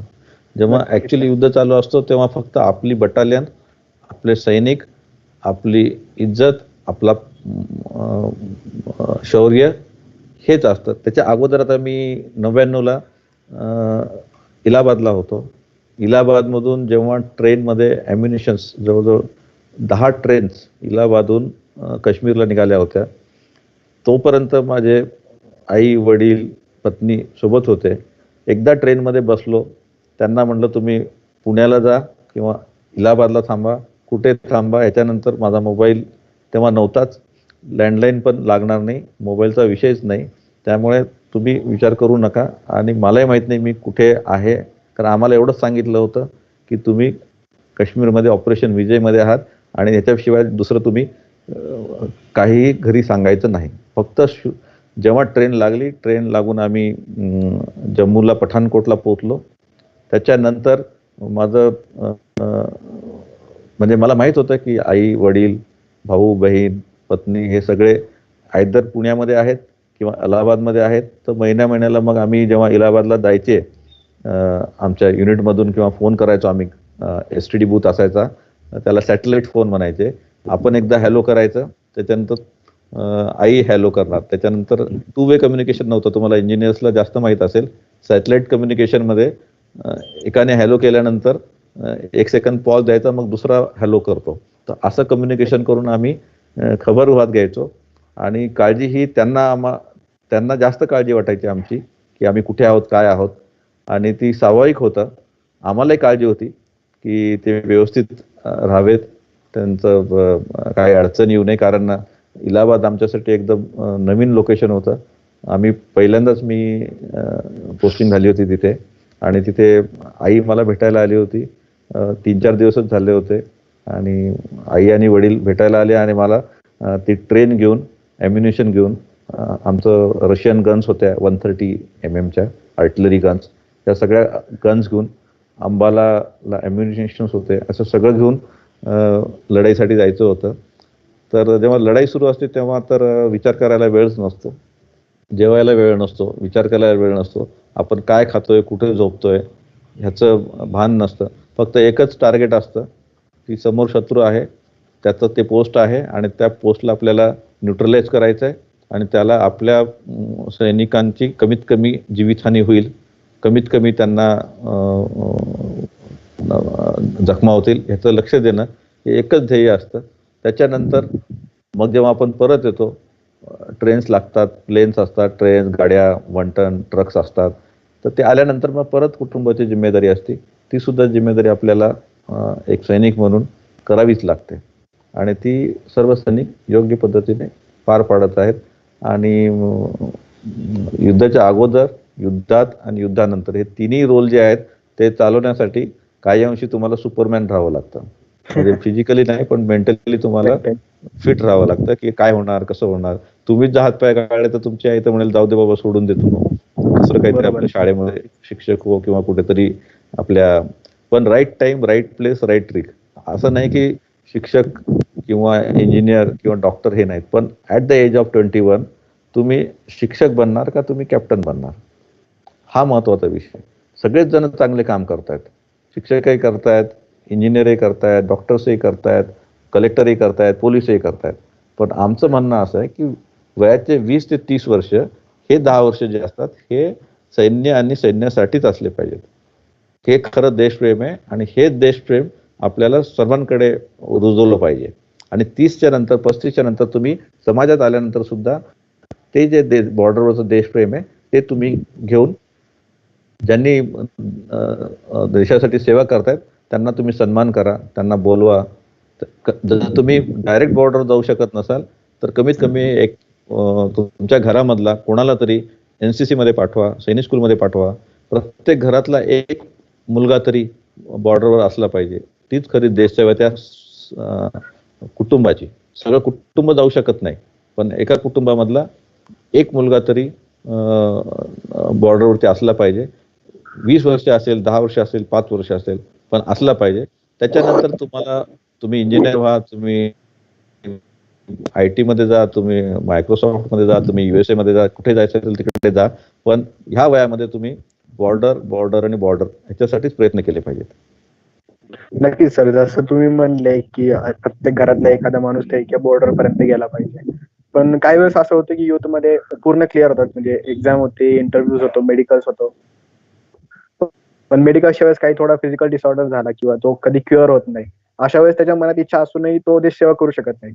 तर अशा वेळेस तो एक सामान्य माणूस होतो, पण सामान्य माणसं देशसेवा कशी करू शकतात? बरोबर. जर तो देशसेवा करत असेल तर तो सामान्य राहतच नाही. नक्कीच.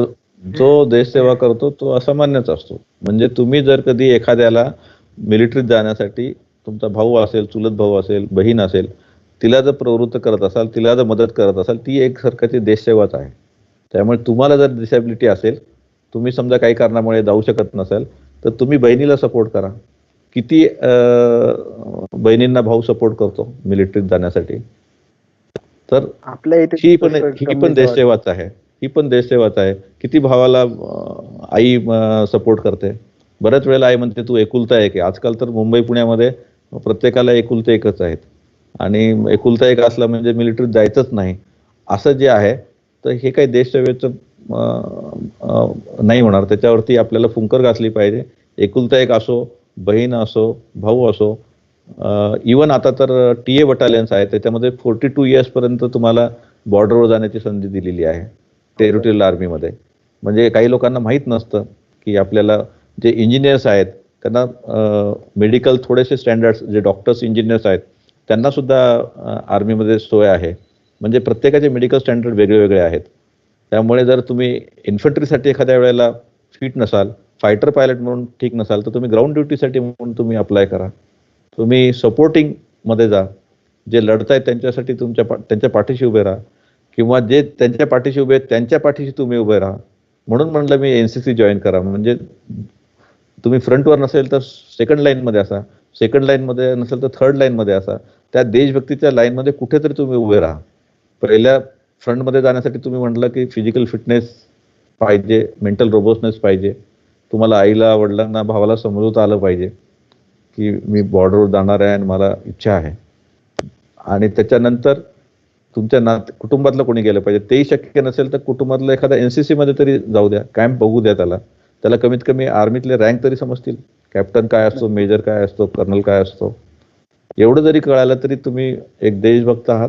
जे बॉर्डरवरती काम करत आहेत त्यांच्याबद्दल तुम्हाला वीर माता म्हणजे काय असतं, वीर पत्नी काय असतं, त्यांच्या काय अडचणी असतात, कमीत कमी 365 दिवसातले पूर्ण 365 दिवस जरी नेसल करत तर तुम्ही एखादा सोमवार किंवा एखादा रविवार जर ठेवला की मी या अशा वीर पत्नींच्या घरी जाऊन त्यांच्या काय अडचणी आहेत त्या मी सॉल्व्ह करू शकतो. मी त्याचा दत्तक मुलगा, बऱ्याचशा वीर पत्नी आहेत त्यांना मुलंच नाही, तर त्यांना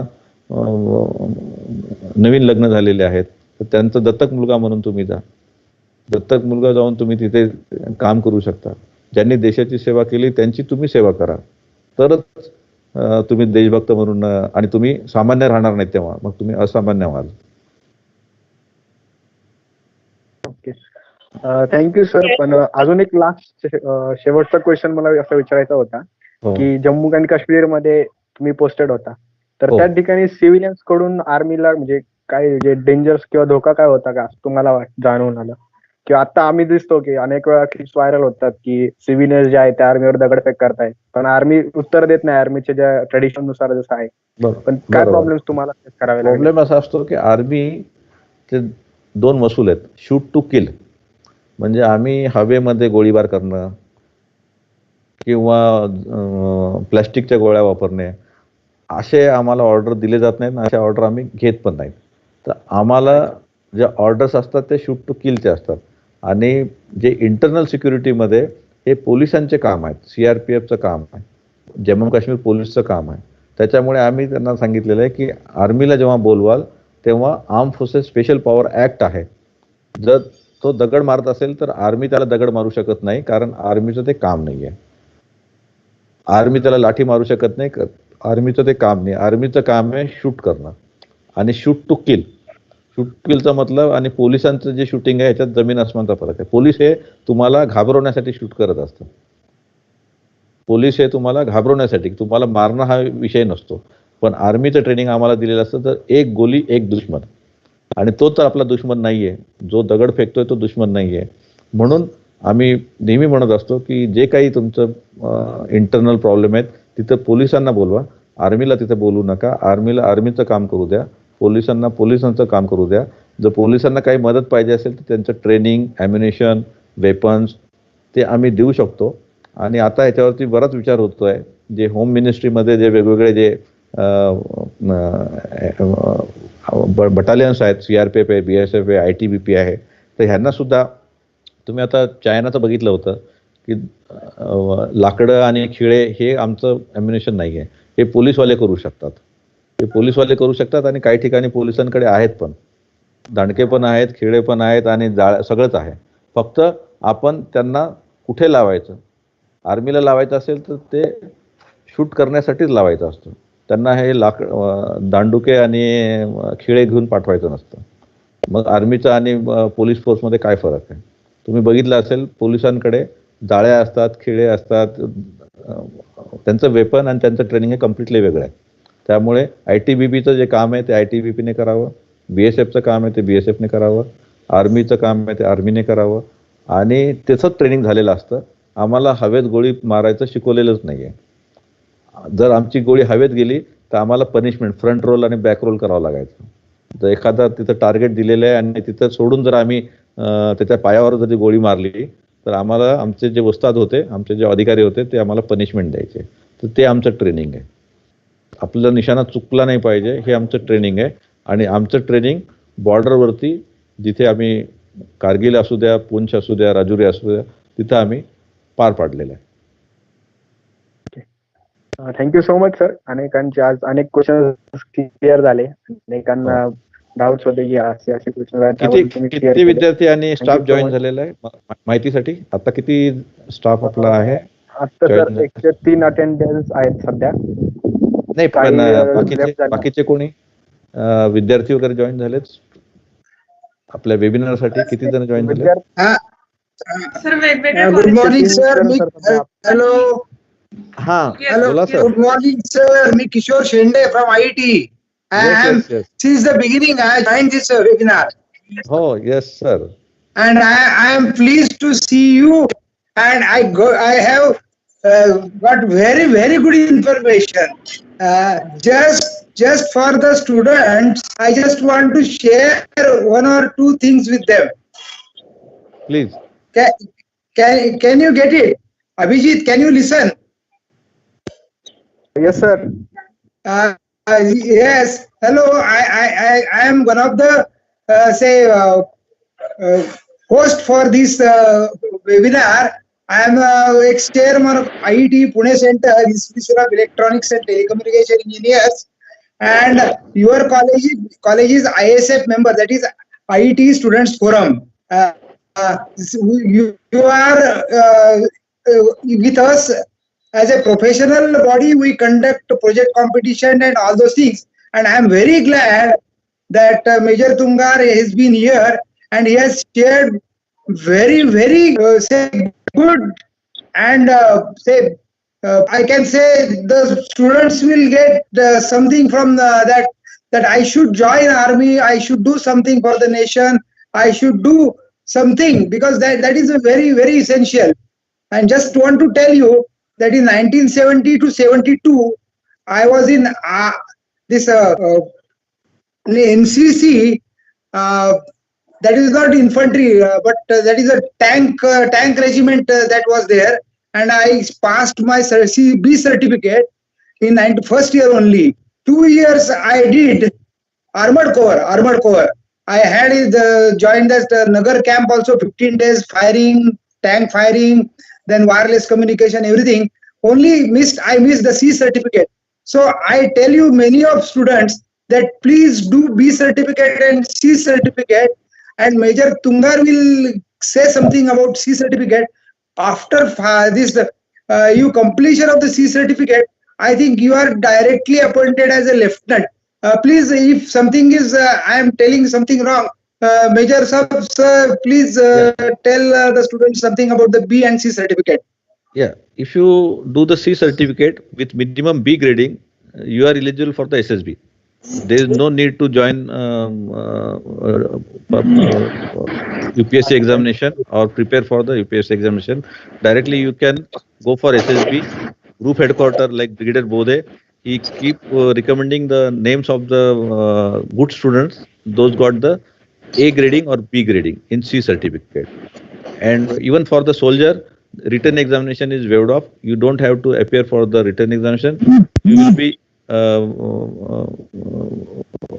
doing only the physical test. 100 marks are waived off. Waived off in the sense you get 100 out of 100 in the written examination. That is 100% if you are a C certificate holder.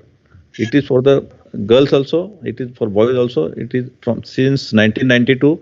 We got Officers Training Academy in Chennai, where girls are joining after finishing their NCC C certificate and the mandatory camps, and they are doing extremely well. And hope they will continue for several decades in the Indian Army. Sir, just to share, in my time, up to B certificate or 2 years NCC was compulsory, but now they should make it up to the 3 years, because in 3 years only you can do the C certificate. In 2 years, I don't think you cannot complete the C certificate. So yes, 1 more year is required to complete the C certificate. And students are not aware of that. Many students are, as I was also not aware that I should go for the C certificate. That is there. Yes.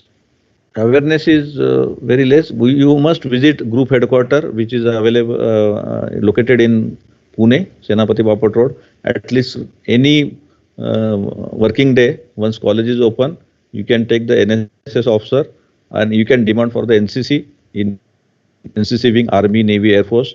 If you get the NCC wing, you please join. Otherwise, you can join colleges where I think Vaidya College, Ferguson College, SP College, where NCC wings are already functional. You must visit, and that C certificate is very, very important. Once you get the C certificate, you are 50% through, whether it is a boy or a girl. The NCC C certificate is must. Sainik school, yes, if you are young enough, if you are 10th pass, then you join the Sainik school. If you are a 4th standard student, then also you can join a Sainik school. You can join the boys battalion. If you are 11-year-old, we got a Bombay battalion, we got a Maratha battalions, where good sports persons. तुम्हाला माहित असेल की आपल्या महाराष्ट्रातले खूप चांगले सैनिक आहेत की जे ऑलिम्पिक मध्ये आता जाणार आहेत टोकियोच्या.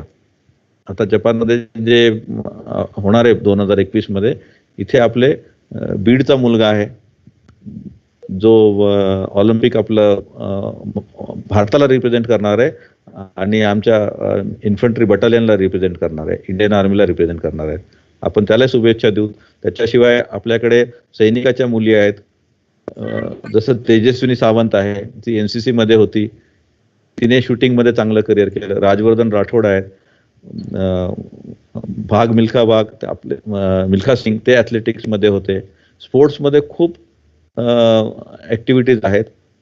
असे नावांची म्हणजे दरवर्षी आपल्याला एशियन गेम्समध्ये gold medal, silver medal, bronze medal मिळालेले आहेत. म्हणजे ज्यांना मिलिटरीमध्ये इंटरेस्ट आहे आणि स्पोर्ट्समध्ये पण इंटरेस्ट आहे, त्यांनी सुद्धा वयाच्या 11व्या वर्षी आपल्या बटालियन जॉईन करू शकतात. आम्ही स्पोर्ट्स ऑफिसर्सला बोलवतो, त्यातले काही मुलं सिलेक्ट करतो आणि त्यांना आपण स्विमिंगमध्ये ट्रेनिंग देतोय, बॉक्सिंगमध्ये ट्रेनिंग देतोय, त्यांना शूटिंगमध्ये ट्रेनिंग देतोय, ॲथलेटिक्समध्ये ट्रेनिंग देतोय आणि हॉकीमध्ये देतोय. ध्यानचंद, मेजर ध्यानचंद आहेत, टिर्की होते आता अलीकडच्या काळामध्ये, दिलीप टिर्की. हॉकीमध्ये त्यांनी खूप मेडल मिळवून दिले भारताला. ध्यानचंदने तर ते हॉकीचे जादूगार होते. असे स्पोर्ट्समध्ये कितीतरी आहेत की ज्यांनी आर्मीमध्ये हे केलेलं आहे. किंवा आता मेरी कोम आहे, त्यांचे जे ट्रेनर आहेत सुभेदार, ते आर्मीमधले रिटायर्ड आहेत. म्हणजे कोचिंगमध्ये सुद्धा आपले आर्मीचे बॉक्सर्स खूप चांगले आहेत. तुम्ही सगळ्यांनी नाव ऐकलं असेल मेरी कोमचं, जे बॉक्सिंगमध्ये, महिला बॉक्सिंगमध्ये खूप चांगल्या पद्धतीने काम करत आहे आणि भारतासाठी मेडल मिळवत आहेत. तर अशा लोकांना सुद्धा ट्रेनिंग देण्याचं काम आर्मीतले ऑफिसर आणि JCO देत आहेत. तर तुम्हाला खूप स्कोप आहे. तुम्ही कॉलेजमध्ये राहून इंजिनिअरिंग करता करता तुमच्यातले तुम्हाला जी आवड आहे त्याच्यात तुम्ही जा. बॉम्बे सायपस दापोडीला आपलं इंजिनिअरिंग कॉलेज आहे, तिथं एकदा व्हिजिट करा, बघा तिथे. तुम्ही बघितलं असेल की मुंबईमध्ये जेव्हा मागच्या वेळेला ब्रिज तुटले तर सिव्हिलियन जे म्हणत होते की आम्हाला 2 वर्ष लागतील, 3 वर्ष लागतील, ते केवळ 4 महिन्यामध्ये आपण तो ब्रिज बनवून दिला बॉम्बे सायपस खडकीने. तर असे खूप कामं आहेत. आता जसं वीरमाता गोरे मॅडमने सांगितलं की आपल्याकडे डॉक्टर्स आहेत, इंजिनियर्स आहेत, सोल्जर्स आहेत, तो गनर्स आहेत, तोफखाना. तर प्रत्येक जण आपलं आपलं काम करत आहोत आणि ते काम नक्कीच सिव्हिलियनला सुद्धा फायदा पडत आहे. मुंबईसारख्या ठिकाणी अत्यंत अवघड जागेमध्ये जाऊन सुद्धा आपण ते रेल्वेचे ब्रिज ह्या 1.5-2 वर्षापूर्वी बांधलेले आहेत आणि त्याला रक्षा मंत्री आणि मुंबईचे सगळे जे होते त्यांनी त्याचा फायदा घेतलेला आहे. हा विजय. धन्यवाद सर. अजून कुणाला काही क्वेश्चन्स असतील तर तुम्ही विचारू शकता. फक्त माईक ऑन करून काही क्वेश्चन असतील तर विचारा. Hello sir. जॉईन झालेत अभिजित, आपल्या ह्याच्यासाठी किती जण जॉईन झालेले आहेत? सर आता 104 दिसतात मला सर अटेंडन्स. 104. ठीक आहे. सगळे इंजिनिअरिंग. माझा आवाज येतोय? नो सर, अनेक ते वेगवेगळ्या ह्याचे येतो, नॉट ओनली इंजिनियर्स, बाकी पण आहे. हो. येतोय विवेक. हॅलो सर, माझा आवाज येतोय का? हॅलो. कर्नल ब्राह्मणकर आहेत का? Colonel Brahmankar, apex career. आवाज येतोय colonel Brahmankar? Hello Abhijit. Yes sir, you are audible sir, but I am checking for him. Colonel Brahmankar ते तुम्हाला थोडं गाईड करू इच्छितात. नो सर, अटेंडन्स मध्ये तर सर नाही दिसत आहेत. नाही दिसत आहेत का? नाही. विवेक, तुला क्वेश्चन करायचा होता का काही सरांना? माझा आवाज जातो का सरांपर्यंत? हॅलो. हो येतोय आवाज. कोण बोलतोय?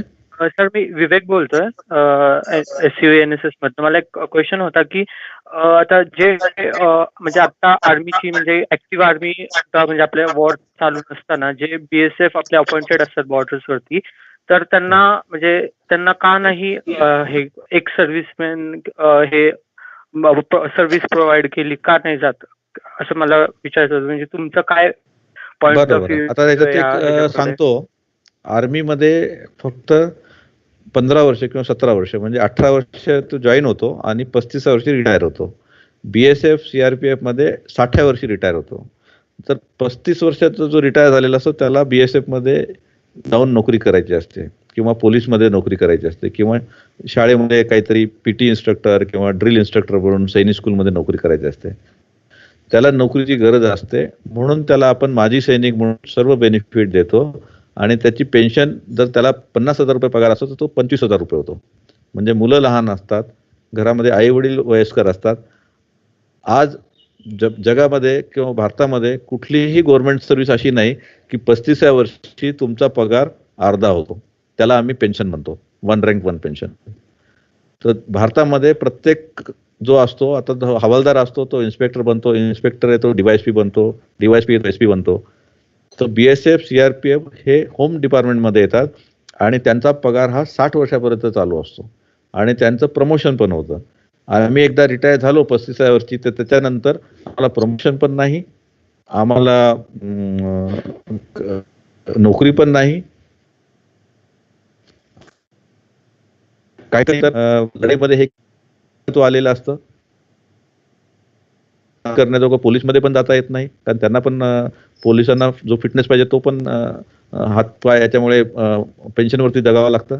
त्याच्यामुळे त्यांना सगळे बेनिफिट दिले जातात आणि जरी तो फिट असला तरी आर्मीमध्ये तो 60 वर्षापर्यंत नोकरी करू शकत नाही. एका शिपायाला BSF मधला शिपाई आणि आर्मीच्या शिपायामध्ये एजचा खूप मोठा डिफरन्स आहे आणि 35व्या वर्षी त्याचे मुलं लहान असतात आणि त्या मुलांचं शिक्षण व्हायचं असतं, त्याचं कुटुंबाच्या जिम्मेदारी वाढलेल्या असतात. उलट जेव्हा तो आर्मीमध्ये असतो तेव्हा तो सिंगल असतो, जेव्हा तो रिटायर होतो तेव्हा त्याची पत्नी आणि आई वडील आणि मुलगा असे 5 ते 6 जणांचं कुटुंब त्याच्यावरती असतं. अवलंबून असतं. म्हणून त्यांच्यासाठी म्हणून आम्ही हॉस्टेल्स, पेन्शन्स, थोडी पेन्शनमध्ये वाढ, अशा म्हणजे पूर्ण घर जे आहे ते पेन्शनवर चालतं.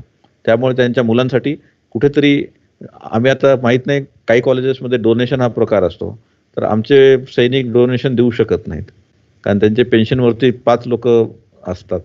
तर अशा वेळेला आम्ही 5 सीट त्यांना आम्ही दिलेले असतात, मेडिकल कॉलेज, गव्हर्नमेंट कॉलेज, कारण तो प्रायव्हेटमध्ये डोनेशन देऊन ॲडमिशन आपल्या 2 मुलांचं करू शकत नाही. It is next to impossible. त्यामुळे ह्या सगळ्या आमचे जे मिलिटरीचे कॉलेजेस आहेत, AIT आहे पुण्यामध्ये, मेडिकल कॉलेज दिल्लीमध्ये आहेत, MBAचे कॉलेजेस आहेत, आमची आर्मी वेलफेअर एज्युकेशन सोसायटी आहे. ही सोसायटी याच्यासाठी आहे की आम्हाला डोनेशन देऊन किंवा आम्हाला शहराच्या बाहेर जाऊन दुसरीकडे जाऊन ॲडमिशन मिळेल का, हॉस्टेल मिळेल का, तो खर्च परवडेल का, एवढं विचार करायला वेळ नाही आहे. आणि आम्हाला आमची लढाई लढायची आहे, आर्मीची लढाई लढायची आहे. म्हणून आम्ही आमच्या इन्स्टिट्यूट उघडलेले आहेत, आमचे हॉस्टेल्स उघडलेले आहेत, आमचे प्रोफेसर्स नेमणूक केलेले आहेत आणि त्यामुळे बरं चाललेलं आहे. जर हे काहीच नसतं तर 35व्या वर्षी तो कुठे जाणार, तो कुठल्या कॉलेजच्या लाईनमध्ये उभं राहणार आणि कुठलं कॉलेज त्याला ॲडमिशन देणार. आणि पगार थांबलेला असतो. तुम्हाला माहीत असेल की रिटायर झाल्यानंतर पगार मिळत नसतो. रिटायर झाल्यावरती त्याला पेन्शन मिळते, त्याला कॅन्टीनची फॅसिलिटी मिळते. आता लोक म्हणतात की ते 2,000 रुपयाचे तुम्हाला कॅन्टीनची फॅसिलिटी मिळते. अरे पण जर कधी आम्ही आर्मीत राहिलो असतो तर आम्हाला 20,000 रुपये मिळाले असते ना, 50,000 मिळाले असते तुम्ही. तर हे 2,000 रुपयाचं सामान मिळतं.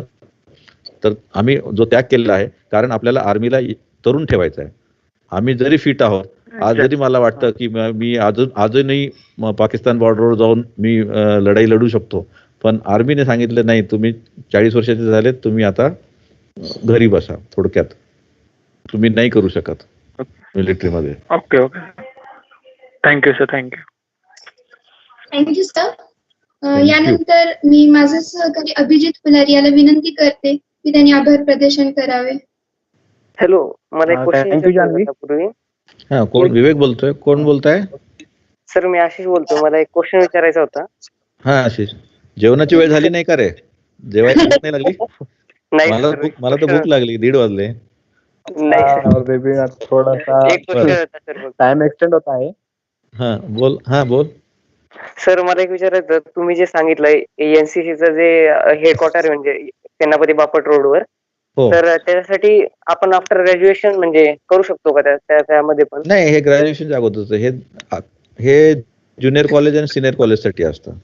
पोस्ट ग्रॅज्युएशनला NCC नसते, त्यांना वेळच नसतो. M.Tech करणारे मुलं असतात किंवा MSc करणारे. बहुतेक माझ्या माहितीप्रमाणे ग्रॅज्युएशन पर्यंतच NCC असते, C सर्टिफिकेट. आणि पोस्ट ग्रॅज्युएशनला आणि M.Phil मी केलेलं आहे, पण M.Philला त्यावेळेला तरी हे नव्हतं, कारण M.Philचं एज जे आहे ते तुमचं 24-25 वर्ष असतं. ते तुमच्या आर्मीच्या ह्याच्यात आर्मीमध्ये सोल्जर म्हणून तुम्ही 18 वर्षे, 17.5 वर्ष ते 21 वर्ष, तर तुम्ही तो एज ग्रुप जो आहे तो 11वी 12वी, फर्स्ट इयर, सेकंड इयर आणि थर्ड इयर, हे 5च वर्ष तुम्हाला डिसिजन घ्यायचं आहे की तुम्हाला आर्मीत जायचं का नाही जायचं. जर तुम्ही 21 वर्षानंतर जर डिसिजन घेतलं, तुम्ही किती फिट असला तरी तुम्ही सोल्जर म्हणून जाऊ शकत नाही, जवान म्हणून जाऊ शकत नाही. जवान राहण्यासाठी तुम्हाला तो त्या एज ग्रुप मध्येच असलं पाहिजे. 21 दिवसानंतर एक दिवस जरी, आज कोणाकोणाचा बर्थडे आहे 26 जुलैला, 21 वर्षाचे झालेत आज, त्यांच्या आर्मीमध्ये आता सोल्जर म्हणून जाण्याचे चान्सेस आज संपले. फक्त अधिकारी म्हणून जाऊ शकतात, ते पण 25 वर्षापर्यंत. तर ज्यांचा बर्थडे आहे आज 26 जुलै 99ला जन्म झालेले, त्यांनी आज 21 वर्ष पूर्ण केलेले आहेत. तर त्यांच्या लहान भावाला तुम्ही सांगू शकता की 18 वर्षाचे जे मुलं आहेत त्यांनी आर्मी जॉईन सोल्जर म्हणून केलं पाहिजे. अधिकारी म्हणून मुलांना आणि मुलींना 25 वर्षापर्यंत संधी आहे, पोस्ट ग्रॅज्युएशन पर्यंत. पण NCC एंट्री जी आहे ती 23 वर्षाचीच आहे, म्हणजे ग्रॅज्युएशन पर्यंतच आहे. Okay sir, thank you sir. आपला वेबिनार थोडा एक्सटेंड होत चाललाय. आता आपण वेबिनारच्या समारोपाकडे येत आहोत. थँक्यू जानवी, मला आभार प्रदर्शनाची संधी दिली. मी सर्वप्रथम आभार मानू इच्छितो वीरमाता वीर नारी अनुराधा मॅम यांचं. Thank you so much.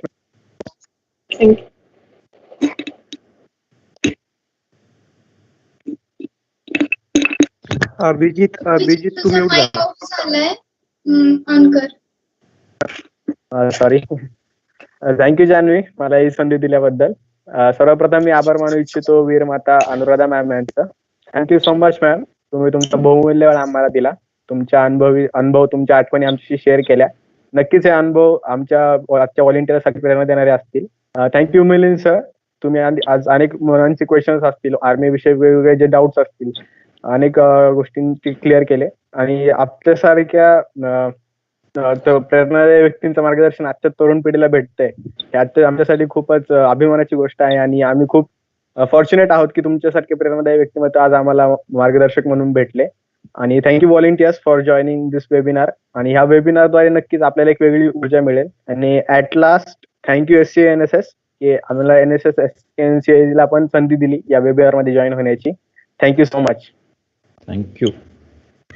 त्यानंतर आपल्या एक्सपिरियन्स शेअरिंग साठी अक्षता ठांगे तिचा एक्सपिरियन्स शेअर करेल. अक्षता.